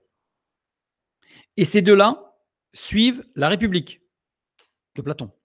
Un autre la République porte principalement sur l'organisation idéale de la société en s'appuyant sur la justice dans l'individu et dans la cité. Platon fait la critique de la démocratie dans sa dégénérescence, en démagogie et en tyrannie à cause de l'attrait qu'exerce le prestige du pouvoir. Donc la République, en fait, c'est toute une réflexion de Platon sur l'organisation idéale au niveau politique. Le récit de l'Atlantide de Platon est la description d'une société idéale répondant aux descriptions de la République. Déjà, c'était pas du tout orienté. C'était pas du tout. Alors, je le sais parce que j'ai aussi lu la République, donc j'ai pu contrôler, enfin vérifier les choses. Il faut donc évacuer les descriptions politiques du texte. Si on veut considérer que ce que nous décrit Platon sur l'Atlantide pourrait avoir un fondement juste, on va déjà supprimer sa vision à lui de la politique intégrée dans l'Atlantide. Donc on va garder ce qui est une description purement matérielle et pas organisationnelle. Sinon, c'est sa vue à lui, en fait. Selon Critias, son arrière-grand-père s'est vu confier par Solon un récit que lui-même tenait d'un prêtre égyptien du temple de Saïs. Il le tient de quelqu'un qui lui savait. Alors son arrière-grand-père à Critias, c'est Dropides, souverain d'Athènes en moins 593, Solon, législateur athénien vers moins 640, et Saïs, l'une des plus anciennes cités égyptiennes. On a retrouvé des étiquettes en bois liées au roi Aa en 3000 avant Jésus-Christ, 3000, c'est ça, 3000 avant Jésus-Christ, mentionnant la cité et son culte. Donc c'est une ville très très vieille en Égypte, très ancienne. D'après le Critias, l'Atlantide est une île gigantesque. Dans les deux, Timée et Critias. La citation, c'est grande comme la Libye et l'Asie réunies. Donc c'est vraiment très grand. Le monde dans la Grèce antique. Voilà comment était vu le monde dans la Grèce antique. Nous avons la Libye et l'Asie, que j'ai mis en rouge. En fait, c'est plus qu'une île. Il ne s'agit pas d'une île, mais d'un continent. Dans la description du Timée et de Critias, l'Atlantide n'est pas une île, mais un continent de la taille de l'Afrique connue à l'époque et de l'Asie connue à l'époque. Donc si on imagine l'Asie plus l'Afrique, c'est plus qu'une île. Ça s'appelle un supercontinent. Entouré d'eau, puisqu'en fait c'était considéré une île, donc c'était un supercontinent entouré d'eau. Il s'agissait d'une terre luxuriante. La civilisation atlante était florissante 9000 ans avant Platon, parce que Platon dit c'est 9000 ans depuis moi à la fin. Il y a 9000 ans, donc Platon étant déjà lui en moins 500, donc ça repousse un peu. Donc ça veut dire que si je le place dans notre échelle de temps académique en haut, temps biblique en bas, on arrive ici aux alentours de un petit peu après la révolution néolithique. Donc c'est-à-dire en plein dans ce qu'on appelle la période, nous, de la civilisation antédiluvienne, entre l'établissement de la première ville et le déluge. Durant la période appelée Zeb-Tepi, par Sauron et les prêtres de l'Égypte antique. Alors Zeb-Tepi, c'est intéressant, parce que la traduction de Zeb-Tepi, c'est la première occasion. C'est-à-dire que c'était un territoire luxuriant lors de la première occasion. Sous-entendu, il y en aura une deuxième. On va le voir tout à l'heure. L'Atlantide possédait deux sources, une chaude et une froide, ainsi qu'un canal qui faisait le tour et des réserves d'eau souterraines qui alimentaient le système hydrique. Cette terre possédait un mur ou une montagne de protection tout autour avec des accès vers l'océan. Le royaume d'Atlantide était de forme circulaire. Le territoire de l'Atlantide est formé de 8 formes circulaires. Le royaume des Atlantes a été englouti sous un déluge d'eau car ses habitants avaient sombré dans la corruption et le matérialisme. Hérodote rapporte que les Atlantes étaient végétariens. Donc ça, c'est pas Platon, c'est Hérodote qui était végétarien. Donc là, je renvoie vers l'étude « Le chrétien est-il végétarien ?» pour comprendre ce que c'était, qu'à l'époque, pourquoi, d'où vient le végétarisme, etc. etc. Donc, parce que ça a des implications plus que philosophiques, spirituelles, très importantes. Si je reprends ce que la Bible décrit comme étant le premier continent, Il ne s'agit pas d'une île, mais d'un continent entouré d'eau. La Bible nous dit qu'au départ, avant le déluge, il n'y avait qu'une seule terre, un seul continent. Et si on le regroupe au niveau des plateaux continentaux, ça nous fait cette forme-ci. Avant le déluge, le climat était tropical sur toute la Terre, luxuriant. Il y avait une ceinture de montagnes, d'ailleurs qu'on appelle au niveau même géologique le bouclier, qui entourait de façon circulaire tout autour de ce continent. Il y avait 3 fleuves, puisqu'on a vu que dans le jardin d'Éden, ça c'est la dernière fois, il y avait 3 fleuves, 2 en surface, 1 souterrain, et le 4e, qui était traduit par Euphrate dans la Genèse, est en réalité tout un système hydrique souterrain. Nous retrouvons ici, avec des accès aux océans, c'est-à-dire qu'au niveau des fleuves qui s'écoulent vers les océans, il y avait des accès. Il y avait a priori 5 accès aux océans. Un canal qui faisait le tour. Si je regarde ici les fleuves, en fait, ça faisait le tour des montagnes. Enfin, ça fait presque le tour des montagnes ici. Ce qui est intéressant ici de remarquer, c'est que Platon ne mentionne jamais le nord-est de l'Atlantide. C'est-à-dire qu'il décrit l'Atlantide, ouest, sud, est, nord, mais il décrit tout le tour, et il s'arrête toujours, il ne décrit jamais le nord-est. Et pour cause, puisqu'en fait, l'eau s'arrêtait là. Donc lui, ce qu'il voulait, c'est que ce soit circulaire, parce que dans la République, c'est la circularité. Au niveau mathématique, c'est le cercle, la figure géométrique parfaite. Donc, en fait, il fallait que tout soit circulaire. Or là, ça ne l'était pas. Totalement. Les réserves d'eau souterraine qui alimentaient le système hydrique. Ça, c'est le fleuve souterrain, et puis tout le système du 4e fleuve dans la Genèse. Le 4e fleuve de Genèse 2, 10 à 14 désigne les eaux souterraines qui renouvellent l'ensemble du système hydrique terrestre. C'est ce qu'on a vu la dernière fois. Le territoire de l'Atlantide est formé de 8 formes circulaires. Qui est 8 formes circulaires, 1, 2, 3, 4, 5, 6, 7 et 8. Voir la civilisation télévisienne, donc la première partie, pour avoir tout ce descriptif. Le royaume des Atlantes a été englouti sous un déluge d'eau car ses habitants avaient sombré dans la corruption et le matérialisme. Nous lisons dans Genèse chapitre 6, verset 12. Dieu regarda la terre et voici, elle était corrompue, car toute chair avait corrompu sa voie sur la terre. Ce verset-là, nous l'étudierons la semaine prochaine, plus en détail. Donc en fait, l'Atlantide, il y a la description purement physique correspond à ce qu'il y avait avant le déluge. Par contre, la description de l'organisation, je dirais, politique et sociale de l'Atlantide par Platon correspond à ce que lui voulait que ce soit à Athènes. Pas pareil. Maintenant, on va parler des Anunnaki. Les Anunnaki, je ne sais pas si vous avez entendu parler des Anunnaki, mais il y en a plusieurs qui m'en ont parlé. Qui sont les Anunnaki? Parfois, la théorie des astronautes. Alors, les Anunnaki, on nous dit, les dieux sumériens étaient des reptiliens. C'est la théorie de Zecharia Sitchin, dont on a parlé tout à l'heure, celui qui traduit les tablettes akkadiennes en sumérien. Élaboré à la lecture du sumérien des tablettes écrites en akkadien. Voilà, bon. S'appuie sur une seule tablette, sur une seule statuette. En fait, il en a une preuve, il dit, regardez la preuve. Et il a une seule statuette que voici. Donc, reptiliforme, on va dire. Hein. Et il s'agit en réalité de la divinité Tiamat. Dans la mythologie babylonienne, seule divinité reptiforme, elle personnifie les eaux salées des océans où règne le chaos. Dans la mythologie suméro-akkadienne, il s'agit de Ningishzida, excusez la prononciation, seigneur de l'arbre fiable. Le seigneur de l'arbre fiable est un serpent dans la mythologie suméro-akkadienne.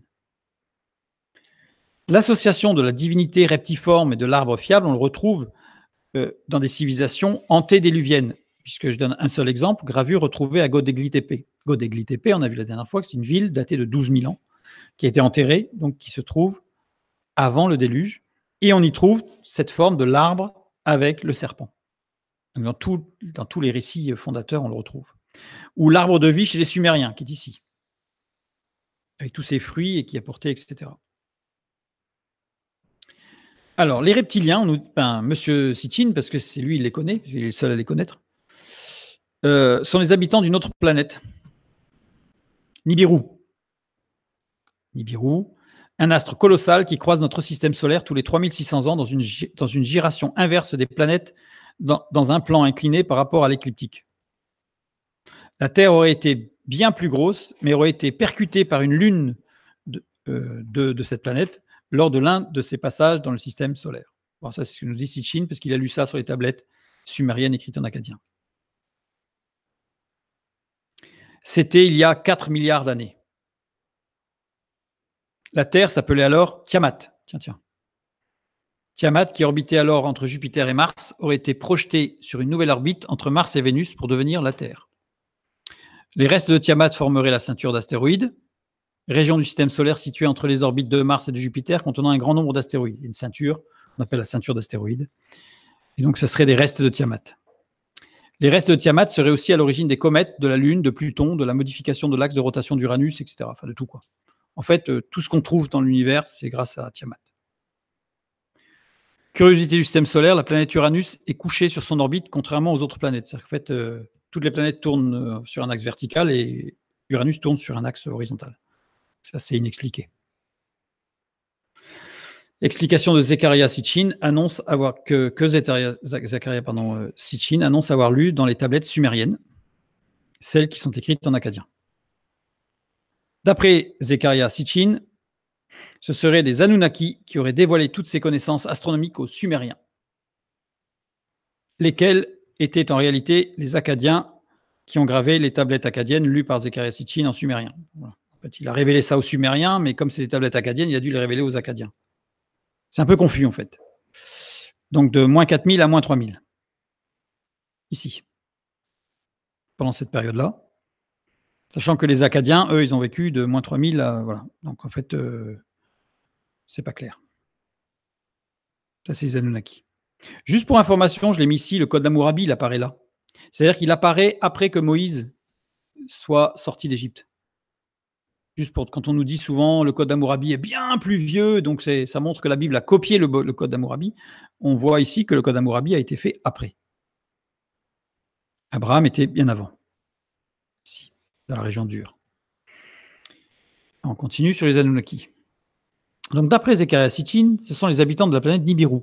Ils étaient des géants de 2,50 m de haut. Bon, pas exceptionnellement géants. Enfin bon. Planète qui croiserait le système solaire, donc tous les 3600 ans, nous avons vu, qui serait venue sur Terre grâce à des navettes spatiales. Donc les Anunnaki seraient venus sur Terre avec des navettes spatiales. Et ces navettes s'appelaient les Shem. Voilà la preuve du Shem. Ça prouve qu'ils sont venus avec ça. Ce que vous voyez à gauche, c'est une preuve qu'ils sont venus avec ce qui était à droite. Bon, voilà, c'est considéré comme une preuve. C'est une poterie, en fait. La température sur Nibiru était de plus en plus chaude et les Anunnaki voulaient lancer de la poudre d'or dans leur atmosphère pour réduire les effets du soleil. Alors, juste pour information, ça, c'est le système solaire et ça, c'est l'orbite annoncée de Nibiru. Donc, ça va être un peu compliqué de justifier que le soleil chauffait beaucoup Nibiru sans que nous, on ait brûlé. Voilà. Donc, ça ne tient pas du tout, mais pas du tout la route. Ils seraient venus sur Terre pour y exploiter l'or, parce qu'ils avaient besoin d'or pour mettre dans leur atmosphère de la poussière d'or. Afin d'exploiter les mines à leur place, ils auraient créé des êtres hybrides par manipulation génétique sur les primates. Les 6 premiers essais n'auraient pas été concluants, mais la 7e expérience aurait donné l'homme moderne. Ben voilà. C'est pour ça qu'il y avait l'homme de Cro-Magnon, de Néandertal. Ce sont des essais, en fait. Ce sont des essais des Anunnaki sur des mixtes avec les singes. Non, mais c'est sérieux, hein. Après de nombreuses péripéties, ils donnèrent la liberté aux hommes. Bon, je vous passe l'histoire, hein, parce que à ce titre, ils sont appelés des créateurs. C'est pour ça qu'on les appelle les créateurs, les Anunnaki, parce qu'ils ont créé l'homme par manipulation génétique. Ils sont aussi appelés les Elohim ou les Néphilim.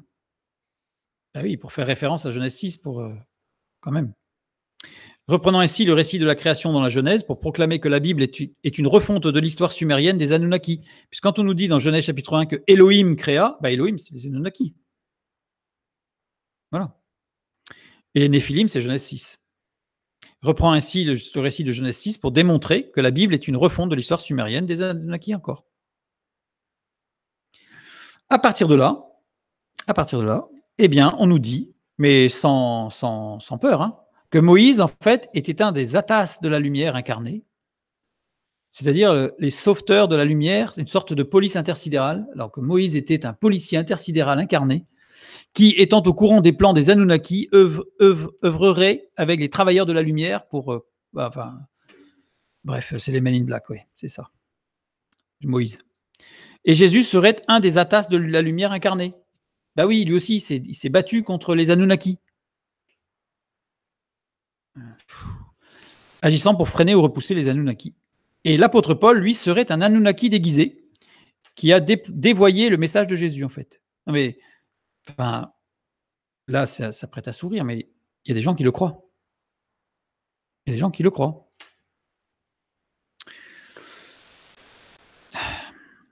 Alors, cette planète Nibiru, qui serait la demeure du dieu Marduk.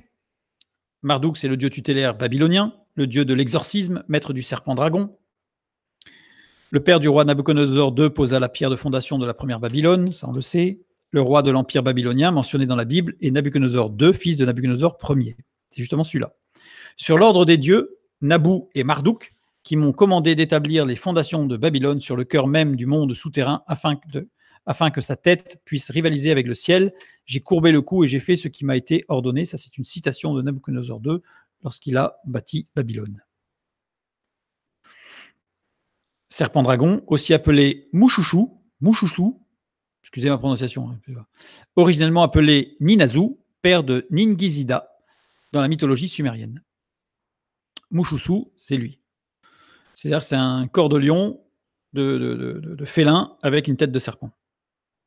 C'est un détail de la porte d'Ishtar à Babylone, cette fameuse porte où le peuple juif exilé a dû passer en procession pour reconnaître la suprématie de ce Mouchouchou sur le Dieu d'Israël. C'est pour ça qu'on comprend les complaintes dans le livre de Jérémie par rapport à cette atrocité pour des Juifs que de devoir passer en procession donc, pour reconnaître implicitement la supériorité de ce Dieu mésopotamien.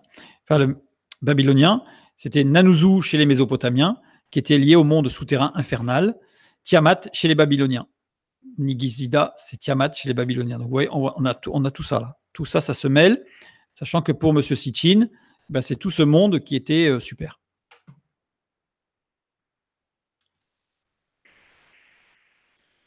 Donc, cette planète Nibiru, c'est la planète qui serait à l'origine de toutes les extinctions de masse dans le passé. Sa trajectoire connue depuis des milliers d'années doit rencontrer celle de la Terre. Donc, on nous a dit que la collision aurait lieu le 21 décembre 2012. Bon, il n'y a pas eu. Donc après, ça a changé. Finalement, c'était le 23 septembre 2017. Et la preuve, 33 jours après l'éclipse de soleil, 33, comme l'âge du Christ quand il est mort. C'est ce qui nous était dit. Hein. Mais en fait, ça ne s'est pas passé. Donc finalement, c'était le 19 novembre 2017. Puis il ne s'est rien passé. Donc finalement, c'était en 2085. On prend un peu plus de recul, comme ça on est tranquille. Planète qui aurait un albédo très faible. L'albédo, c'est la capacité à réfléchir la lumière. En fait, l'albédo est tellement faible qu'en fait, on ne la voit pas. Elle est là, mais on ne la voit pas. Il la rend presque invisible. En fait, on ne la voit pas. On ne peut pas la voir, mais elle est là. Ça, c'est la preuve irréfutable. Planète aussi appelée planète X, Nibiru. Planète hypothétique supposée se situer au-delà de Neptune, ce qu'on appelle transneptunien, c'est-à-dire au-delà de Neptune, plus loin que tout au bout du système solaire et encore un peu plus. Les planètes du système solaire sont en équilibre, on le sait. C'est un moment qu'on le sait quand même. Elles sont en résonance orbitale, qu'on appelle la résonance de Laplace. La résonance orbitale, ça fait beaucoup plus New Age, chakra, la résonance orbitale. Vous le sentez là? Parce que la résonance de Laplace, ça fait moins moderne. Donc on va parler de résonance orbitale. Le rapport entre les périodes de révolution sont des rapports de nombres entiers. C'est ça. C'est ça qui est extraordinaire. C'est qu'entre Vénus et Mercure, c'est 9/23e. Entre Terre et Vénus, c'est 8/13e. Terre-Mercure, 7/29e. Mars-Terre, 8/15e. Mars-Vénus, 1/3.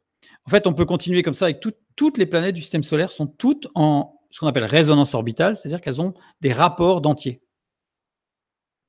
Quel équilibre. Il y a des lunes qui paraissent ne pas être en résonance orbitale, les lunes de Saturne ou de Jupiter, parce qu'il faut inclure aussi la précession du périastre. Je le dis parce que si quelqu'un me dit que j'ai fait une erreur. Changement graduel d'orientation de l'axe de rotation d'un objet, comme une toupie qui vacille. Vous savez, quand la toupie elle a moins de vitesse, elle commence à à vaciller et elle pivote en plus de tourner. C'est un peu ce système-là. Alors le périastre, en fait, c'est le point de l'orbite d'un objet céleste où la distance est minimale par rapport au foyer de cette orbite. Ces résonances orbitales, c'est ce qui interdit le désordre, les collisions et les effondrements. C'est pour ça que notre système, il tient. C'est parce que tout est en résonance orbitale. Dieu a créé toute chose parfaite. On va le voir tout à l'heure. Ces résonances provoquent des interactions gravitationnelles régulières entre les planètes. Si on représente les interactions gravitationnelles, voilà ce que ça représente. C'est quand même extraordinaire. Qui maintiennent toutes les planètes et les lunes sur leur orbite respective. Ce qui signifie que toute planète qui ne serait pas en résonance orbitale avec les autres serait éjectée du système ou occasionnerait son effondrement. Si on a une planète là-dedans qui n'est pas en résonance orbitale, ça ne marche plus. Donc Nibiru, elle doit être en résonance orbitale, même si on ne la voit pas. À l'époque de Laplace, seules 6 planètes sont connues dans le système solaire. Pour montrer comment on arrive à Nibiru. Les 6 planètes qui étaient connues, c'est Mercure, Vénus, Terre, Mars, Jupiter et Saturne. La place, c'est 1749-1827, c'est l'époque de la Révolution française. William Herschel cherchait à découvrir des étoiles doubles. Donc lui, c'est 1738-1822, donc la même époque. Le 13 mars 1781, il remarque une petite tache entre les constellations du Taureau et des Gémeaux. Il change le grossissement de son télescope et remarque que la tache grossit, ce qui n'est pas normal. Cela signifie que cet objet est très proche, puisque la taille des étoiles ne grossit pas dans un télescope quand on augmente le grossissement. Elles sont beaucoup trop loin, à moins que ce ne soit une nébuleuse. Si on regarde une étoile dans un télescope, si on grossit, comme les jumelles, si on grossit, la taille de l'étoile ne doit pas grossir. Si elle grossit, c'est vrai que l'étoile est proche, parce que si on est tellement loin qu'elle ne grossit pas. Quelques jours plus tard, il observe que l'objet a bougé. Ce n'est donc pas une nébuleuse, mais un objet interne au système solaire. Donc il a découvert un objet dans le système solaire qui bouge. Il pense qu'il s'agit d'une comète. Sauf que sa trajectoire ne correspond pas à celle d'une comète. Sauf que les calculs donnent une distance de 18 unités astronomiques, ce qui est beaucoup trop loin pour la luminosité perçue. Et sa forme, sphérique, ne correspond pas à une comète. Ça, c'est été découvert par Charles Messier, chasseur de comètes français. Il s'agit d'un objet beaucoup plus massif, quelque chose de beaucoup plus gros. Il a découvert une nouvelle planète. Ce qui était extraordinaire, parce que les 6 planètes connues dataient de l'Antiquité. Et depuis l'Antiquité, on n'avait jamais découvert une autre planète. Or là, à l'époque de la Révolution française, on découvre une autre planète. Il la nomme Georgium Sidus, l'astre georgien, en honneur du roi George, parce que c'était anglais, donc c'était le roi George, donc il le nomme du nom du roi, ce qui n'était pas très bien accepté par les autres astronomes de l'Europe. Donc l'astronome français Joseph Jérôme Lefrançois de Lalande préfère l'appeler l'astre Herschel, du nom du découvreur. L'astronome suédois Erik Prosperin préfère l'appeler Neptune, dieu des océans, et l'astronome allemand Johann Elert Bode la nomme Uranus, dieu du ciel. Et c'est ce nom qui sera retenu, Uranus. Il avait découvert Uranus. Un siècle avant, Isaac Newton établit la loi de la gravitation universelle. Petit clin d'œil à ceux qui passent leur bac là, avec la formule. Loi qui permet aux astronomes de calculer la trajectoire des planètes. Sauf que pour Uranus, ça ne fonctionne pas. Pour Uranus, la loi de Newton ne marche pas. À certains moments, elle est en avance sur sa trajectoire calculée, alors qu'à d'autres moments, elle est en retard. Une hypothèse est émise, une autre planète la freine ou l'accélère, une planète qu'on ne voit pas. En 1846, Urbain Le Verrier tente de vérifier l'hypothèse par le calcul. En septembre, 2 astronomes, Johann Gottfried Galle et Heinrich Louis d'Arrest, observent une planète à l'endroit indiqué par Le Verrier. C'est extraordinaire, c'est la première fois qu'on découvre quelque chose par le calcul. Il s'agissait d'une nouvelle planète, Neptune. Ils ont découvert Neptune. Herschel l'avait observé sans y voir une planète, c'est-à-dire qu'il avait observé Neptune, mais il ne s'était pas rendu compte que c'était une planète. Et on se rend compte que Galilée, dans ses notes, avait observé Neptune et Uranus, mais qu'il n'avait pas pensé que c'était des planètes du système solaire. C'est quand même des gens très forts. En 1861, Urbain Le Verrier théorise la présence d'une nouvelle planète, Vulcain, pour expliquer les fluctuations orbitales de Mercure, parce que Mercure n'a pas non plus une orbite régulière. Rien ne sera jamais observé sur l'orbite de Vulcain. En fait, il a essayé, mais on n'a jamais rien vu. Vulcain n'existe pas. Voilà, ça a été abandonné.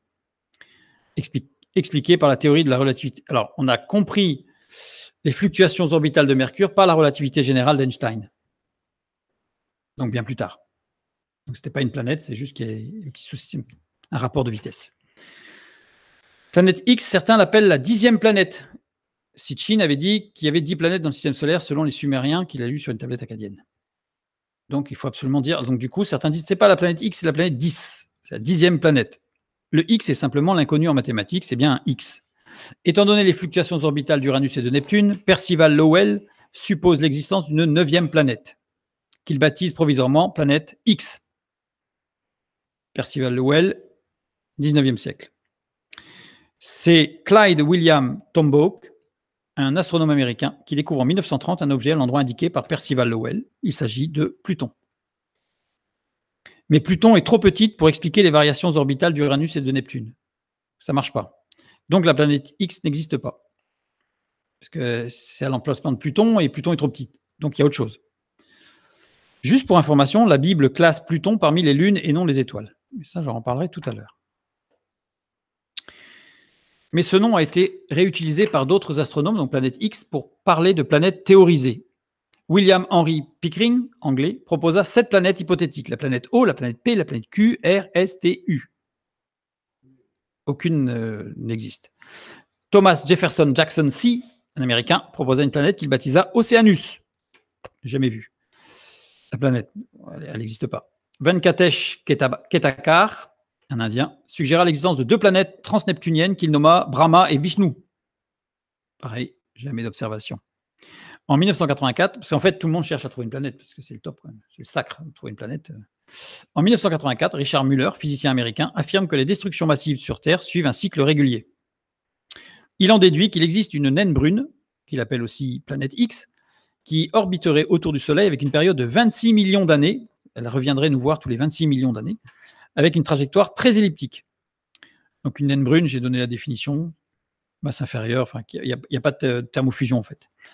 Elle emmènerait dans son sillage une grande quantité des astéroïdes et des comètes qui se trouvent dans le nuage de Oort. Alors qu'est-ce que c'est que ce truc ? Le nuage de Oort, c'est un vaste ensemble sphérique hypothétique de corps approximativement situés entre 20 000 et 30 000 unités astronomiques jusqu'à plus de 100 000 unités astronomiques, bien au-delà de l'orbite des planètes et de ceinture de Kuiper. Ceinture de Kuiper, c'est une zone du système solaire en forme d'anneau s'étendant au-delà de l'orbite de Neptune entre 30 et 55 unités astronomiques. J'ai fait ici, il y a une petite image. Le système solaire, il est là, au milieu, là, en haut. Et tout le haut, là, c'est le petit truc rouge que vous avez en bas.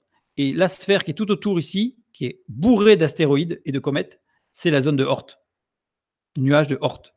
Une sorte de protection autour du système solaire qui fait que tout élément qui voudrait s'introduire et viser le système solaire doit d'abord dépasser la ceinture, le nuage de Oort, et donc se faire exploser en passage. Donc c'est une protection en fait autour du système solaire. Et il y a deuxième protection qui est, lui par contre, cette protection, elle est dans le plan écliptique, c'est la ceinture de Kuiper. J'en parlerai une autre fois. Parce que c'est très intéressant par rapport à la parole de Dieu et ce qu'elle annonce. La Bible en parle en fait. On le verra une autre fois. Et donc, ce serait ces comètes, et donc cette planète qui passerait, qui serait qui amènerait avec elle une énorme partie de ce nuage de Oort et qui aurait engendré les extinctions massives régulières. Nibiru est justement, et c'est simplement une variante de, alors il la nomme Néméris, déesse de la vengeance, parce qu'elle vient régulièrement et elle se venge. Donc voilà, il l'appelle Néméris. Nibiru est juste une variante de Néméris. Au lieu d'une naine brune, on a une géante gazeuse 4 fois plus grosse que Jupiter et qu'on ne voit pas. Donc on aurait une planète 4 fois plus grosse que Jupiter qui tourne autour de nous et qu'on ne voit pas. Sauf qu'il n'y a aucune périodicité des extinctions de masse. En fait, il a affirmé ça, mais il n'y a aucune périodicité. Ça n'existe pas. On n'a jamais vu ça. Et une période de révolution de 26 millions d'années, la planète quitterait l'orbite solaire, ne tournerait pas autour du Soleil. C'est-à-dire qu'en fait, elle serait partie. Donc ça ne tient pas du tout la route. Mike Brown a découvert plusieurs objets transneptuniens. Donc, il a découvert pas mal de choses. Alors, il y a 2 choses intéressantes là-dessus. C'est Eris, dont je parlerai un tout petit peu, et juste Haumea. Haumea, ici, qui est une planète plate. Non, parce qu'on parle de la Terre plate, on en reparlera une autre fois. Mais alors, en fait, elle n'est pas plate, elle est très ovoïsée, très, très, très aplatie. Un œuf très, très plat, en raison de sa vitesse de rotation. Donc lui, il en a trouvé plein. Et c'est quand il découvrit Eris, légèrement plus grosse que Pluton, que le comité international décida de retirer Pluton de son statut de planète. Parce que vous savez que Pluton n'est plus une planète. Enfin, alors, il y a un conflit parce que c'est pas encore entériné, puisqu'il y en a qui veulent que ce soit une planète. Donc là, j'ai fait une représentation parce qu'en fait, on voit que toutes les planètes du système solaire sont sur un plan écliptique, sauf en rouge Pluton, qui est incliné. Donc elle est très particulière, Pluton, dans son orbite. En réponse aux accusations d'avoir tué Pluton, parce qu'en fait, on l'a accusé d'avoir tué Pluton, en 2014, il émit l'hypothèse d'une autre planète dans le système solaire, une nouvelle planète X. Voilà, en 2014, qui en réalité fut appelée la planète 9 ou la planète 9, puis planète Fatih, puis Nibiru par les conspirationnistes, puis Néméris, en référence à la naine brune de Richard Müller et aux extinctions de masse soi-disant périodiques. Donc on nous dit qu'en fait, Mike Brown a affirmé qu'il existait Nibiru et Néméris, alors que pas du tout. Mais alors, qui étaient les Anunnaki, puisqu'ils ne sont pas les habitants d'une planète qui n'existe pas, évidemment. Évidemment. Eh bien, dans la cosmogonie sumérienne, il désigne la classe dirigeante des dieux soumis à Anu, le dieu du ciel. Il résidait sur les eaux, le ciel et la terre, et il gouvernait les Igigi, des sortes de dieux chtoniens. Chtonien, ça veut dire terrestre, liés à la terre. Dans la cosmogonie akkadienne, donc qui a suivi 1000 ans après, les Igigi, épuisés par le travail, brûlèrent leurs outils et se révoltèrent contre les Anunnaki. C'est suite à cette révolte que sont créés les hommes. Avant, il n'y avait pas d'hommes. Ils ont créé les hommes. Et dans la cosmogonie babylonienne, le dieu Marduk fixe le nombre des dieux à 600. Et les Igigi deviennent des êtres divins. Donc les hommes deviennent des dieux. Et les Anunnaki deviennent des êtres terrestres vivant sur Terre. Donc en fait, il y a une inversion des rôles. Alors si on voulait faire un parallèle avec une image chrétienne, on pourrait presque dire qu'il y a des anges déchus, mais c'est vraiment un parallèle très très lointain puisque ça n'a rien de biblique. Ces Anunnaki, ce sont simplement la classe dirigeante sumérienne qui était considérée comme des dieux, comme le pharaon, qui était considéré comme un dieu, descendant de Dieu, etc. Donc les Anunnaki, c'est juste ça. C'est tout. Information biblique sur les orbites de tous les objets transneptuniens. Je voulais juste faire un petit parallèle, juste un petit clin d'œil là, parce que Psaume 136, verset 9. La lune et les étoiles pour présider à la nuit. Présider, Memshala. Memshala, qui veut dire réguler, gouverner. Genèse 1,16, on le retrouve dans Genèse 1,16, quand Dieu créa les étoiles, la lune et les étoiles. La nuit, la yil, c'est nuit, mais c'est aussi saison. Ça veut dire les deux choses. La lune et les étoiles. Les étoiles, c'est Kov Kabim. Kov Kabim, traduit par étoile, désigne Pluton. En fait, Kov Kab, c'est une lune. Ça désigne le mot lune. Donc Kov Kabim, ce sont les lunes. Donc Dieu créa la lune et les lunes pour réguler les saisons, pour réguler toute chose. Alors Pluton fait 2300 km de diamètre, la lune elle fait 3500 ou 3600, je crois, de mémoire. Les lunes permettent d'équilibrer et de réguler les mouvements du système solaire. Dieu créa non pas la lune et les étoiles, mais Dieu plaça la lune et les lunes du système solaire pour que tout soit régulé, y compris les comètes et tous les objets transneptuniens. Si je prends les fameuses découvertes des objets transneptuniens de Müller, en fait, on a le système solaire en jaune et on les a ici. Donc, ils sont en orbite très lointaine par rapport à notre système solaire. Mais remarquez qu'ils sont tous déséquilibrés. Donc, Müller, quand il émet l'idée d'une 9e planète, c'est pour équilibrer ça, parce que tout est du même côté. Donc, en fait, le système est déséquilibré. Donc, il dit il doit y avoir une 9e planète qui doit avoir une orbite comme ça, qui doit être assez massive, pour pouvoir équilibrer, parce que sinon, tout bascule là, il n'y a pas d'équilibre.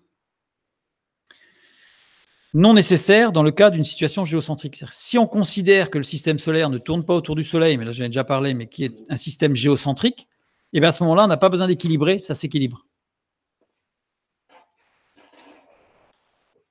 Voilà, juste le petit clin d'œil. Petit bonus, les hiéroglyphes du temple d'Abydos. Hiéroglyphes égyptiens situés dans le temple funéraire de Séti Ier à Abydos. Je ne sais pas si vous en avez déjà entendu parler, mais quand vous allez voir l'image, vous allez voir qu'Abydos est ici. Voilà ce que nous avons. Alors, règne environ une quinzaine d'années vers moins 1300, c'est-à-dire quelques années après la mort de Samson. C'est juste pour situer un petit peu. Voilà ce que nous voyons comme hiéroglyphes dans ce temple. Ah oui, surprenant, n'est-ce pas? Puisqu'on y voit un hélicoptère, on y voit un sous-marin, on y voit un ballon dirigeable, un aéronef, et même certains avancent qu'on y voit une soucoupe volante ou une arme létale extraterrestre. Bon, le coup de la soucoupe volante et de l'arme létale extraterrestre, bon, ok. Par contre, remarquez quand même que c'est assez troublant le coup de l'hélicoptère, du sous-marin, de l'aéronef, du ballon dirigeable. Et tout ça dans un temple égyptien daté de moins 1300. Je voulais le mettre parce que, pareil, ça fait partie des choses assez remarquables. Le temple d'Abydos. Alors, comme la carte de Périérès, on va faire très rapide, mais quelques éléments, construit en deux parties. Une partie souterraine, une partie supérieure, donc aérienne. Toujours, la partie souterraine est toujours baignée dans l'eau car connectée à une nappe phréatique. Donc il y a toujours de l'eau en fait, elle est toujours remplie d'eau, la base, et la partie supérieure régulièrement inondée lors des montées des eaux souterraines. C'est-à-dire qu'en fait, régulièrement, la partie supérieure était inondée par les eaux souterraines montantes. Des portions de revêtement et de parement se sont effondrées, laissant apparaître des zooparts. Les zooparts, c'est quoi? C'est out of place artifact, c'est-à-dire littéralement en français, objet fabriqué hors de sa place. C'est-à-dire ce qu'on appelle les artefacts des impossibles. Pour les conspirationnistes, on nous cache des choses. Il y avait une civilisation très ancienne et très évoluée, la preuve. Certains n'hésitent pas à dire que Ramsès II, qui était le fils de Séti Ier, avait son propre sous-marin personnel et son hélicoptère pour se déplacer. Eh ouais. Mais ça n'a pas fait sourire, mais il y a des gens qui le croient. C'est terrible. Et comment est-ce qu'ils ont su tout ça? Grâce à des extraterrestres, grâce à des voyageurs temporels, des gens qui ont voyagé dans le temps et qui ont révélé les technologies modernes aux gens du passé. Regardons d'un peu plus près, il existe deux types de photos des hiéroglyphes d'Abydos. Celle-ci, retouchée pour mieux montrer les formes, donc mis avec du relief, etc. Et celle-ci, non retouchée. Alors, petit jeu des différences, les 7 erreurs. Mais là, on ne va pas perdre de temps. Allons-y, les voilà les erreurs. C'est-à-dire que voici les différences. Vous voyez, il y a des choses qui ont été enlevées ici par rapport à ici, en fait. Voilà. C'est en rouge. En rouge, c'est les parties différentes. D'accord? À partir de la photo non retouchée, on peut retrouver deux inscriptions superposées en réalité. Ici, je prends tout le cartouche, c'est-à-dire que je n'ai pas pris que la partie où il y a les objets mystérieux, je prends tout le cartouche là, tout. Ici, on a une première inscription que j'ai mis en vert, que j'ai superposée en vert, ici. On a un cartouche royal ici, donc avec le sort de ovale avec le trait devant, c'est un cartouche royal avec le nom de couronnement du roi. C'est Nesut Biti. Nesut Biti, en vert. À partir du roi Képhren, tous les rois recevaient 5 noms pour marquer leur rang et leur titre. Le premier nom, c'était Horus, le deuxième, c'était Nepti, le troisième, c'était Horus d'or, le troisième, c'était Nesut Biti, que nous retrouvons ici, et Saré. C'est-à-dire que tous les pharaons avaient été nommés Horus, Nepti, Horus d'or, Nesut, Biti, Saré. Pour le différencier, ce n'est pas facile. Ici, c'est roi de Haute et de Basse Égypte, la partie noire. Et la deuxième partie en vert, c'est le nom Nepti. Écriture correspondant à celle donnée à Séti Ier. C'est-à-dire que Séti Ier est appelé de tous ces noms, les 5 noms là, mais il est aussi appelé Nesut Biti, mais c'est écrit comme ça à chaque fois qu'il est parlé de Séti Ier, et Nesut Biti, c'est écrit comme ici dans le cartouche quand ça parle de Séti Ier. Et sinon, si je reprends le même hiéroglyphe et que je vois l'autre écriture que j'ai mis en bleu, ici, nous avons toujours ici, eh bien, Nesut Biti, mais écrit d'une autre façon, parce qu'il y a plusieurs façons d'écrire en hiéroglyphe. Ici, nous avons toujours roi de Haute et de Basse Égypte. Et la dernière partie, eh bien, nous avons Nepti, mais écrit d'une autre façon, et cette écriture-là correspond à l'écriture de Ramsès II. Donc en fait, Ramsès II étant le fils de Séti Ier, lequel a modifié le temple, puisque nous avons des écrits qui le disent, Ramsès II a modifié le temple et donc a mis son nom sur ce cartouche. Si je prends maintenant la même chose et que je superpose les deux, donc en vert, l'écriture correspondant à Séti Ier, en bleu, l'écriture correspondant à Ramsès II. Et si je mets tout ça en noir, eh bien, j'obtiens notre cartouche, tout simplement. Il s'agit en réalité d'un palimpseste. Alors, un palimpseste, c'est quoi? C'est du grec ancien, hein, qui est gratté de nouveau. Il s'agit d'un support déjà utilisé dont on a fait disparaître les inscriptions pour pouvoir y écrire de nouveau. C'était souvent fait, surtout sur les parchemins qui coûtaient très cher. Donc, on effaçait ce qui avait été écrit et on repassait par-dessus. Sauf que quand c'était mal effacé, parfois, ça pouvait ressortir et c'était un petit peu compliqué. Donc ici, on a un palimpseste, c'est-à-dire qu'il y a eu du plâtre qui a été reposé par-dessus, ça a été regravé, mais comme il y a eu des inondations et que c'est à moitié tombé, ben en fait, les deux se sont retrouvés superposés. Et donc, on a les deux écritures, auxquelles s'ajoute une pareidolie. Alors, qu'est-ce que c'est qu'une pareidolie? Ben, une pareidolie, c'est un phénomène psychologique impliquant un stimulus. Je ne vais pas tout lire, c'est juste pour dire que quand on voit une forme avec deux trous, deux ronds, un truc vertical au milieu et un petit truc horizontal en bas, c'est un visage. En fait, notre cerveau est fait pour voir les visages, voir des formes dans les nuages. On voit des lapins, des chevaux, des choses extraordinaires. Mais c'est notre cerveau qui analyse ça. C'est ce qu'on appelle une pareidolie. Je vais en mettre un exemple. Ici, nous avons un hiéroglyphe. Et que voyons-nous? Eh bien, nous voyons un extraterrestre capé. Eh oui. Non, pas vous? Vous ne voyez pas un extraterrestre capé avec ces deux yeux-là, les deux gros yeux globuleux là? Et puis la cape là, par-dessus là. Ouh. Voilà, donc ça, c'est une démonstration pour nous dire, regardez, il y avait des extraterrestres, c'est un extraterrestre capé. Non, en fait, c'est un simple vase sur lequel repose un lotus cerné par deux bourgeons. Voilà, donc un gros plan. Donc là, vous voyez, il nous regarde avec ses deux gros yeux là, extraterrestre. Là, on a le vase, là, on a le lotus, et là, on a les deux bourgeons. La preuve en est, c'est que, alors c'est une manière canonique de symboliser la plante en Égypte antique, c'est-à-dire que la plante, le lotus, était considéré comme divine, etc. Ce même relief, donc lotus avec les bourgeons, comprend d'ailleurs une autre représentation de ce végétal, ici. Et si je le retourne, si je fais une petite rotation, ben je retrouve notre extraterrestre. Donc ça veut dire qu'en fait, il se déguise. Non, je plaisante. En fait, c'est tout simplement ce qu'on appelle une pareidolie, c'est-à-dire que c'est notre cerveau, dès que ça a un peu la forme d'un visage, on y voit un visage, on y voit une tête. Autre exemple. Le 25 juillet 1976, Viking 1 prit une photo de la région de Sidonia sur Mars. Il y a une faute à Sidonia, c'est CY. Je ne sais pas si vous vous rappelez de cette photo qui avait fait fureur. En fait, c'est une démonstration qu'il y avait une civilisation hautement avancée qui avait vécu sur Mars, parce que regardez, on voit une construction gigantesque qui fait une représentation de visage. Pour beaucoup, ce fut la preuve qu'une civilisation très ancienne et très avancée avait existé sur la planète. Détail technique, chaque pixel de l'image représente 250 mètres au sol. C'est-à-dire qu'en fait, c'est franchement pas précis. Même massif pris en haute définition en 2001. Ah, bah, finalement, c'était juste un rocher.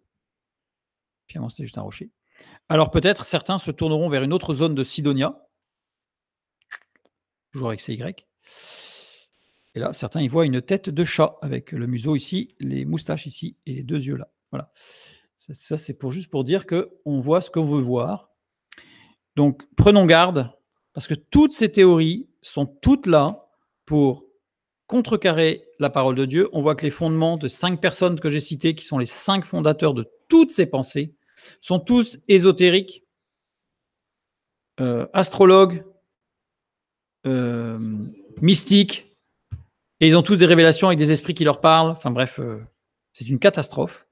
Avec l'objectif, sauf Zecharia Sitchin, qui lui ne dit pas, enfin il n'y a pas de lien direct avec toutes ces choses.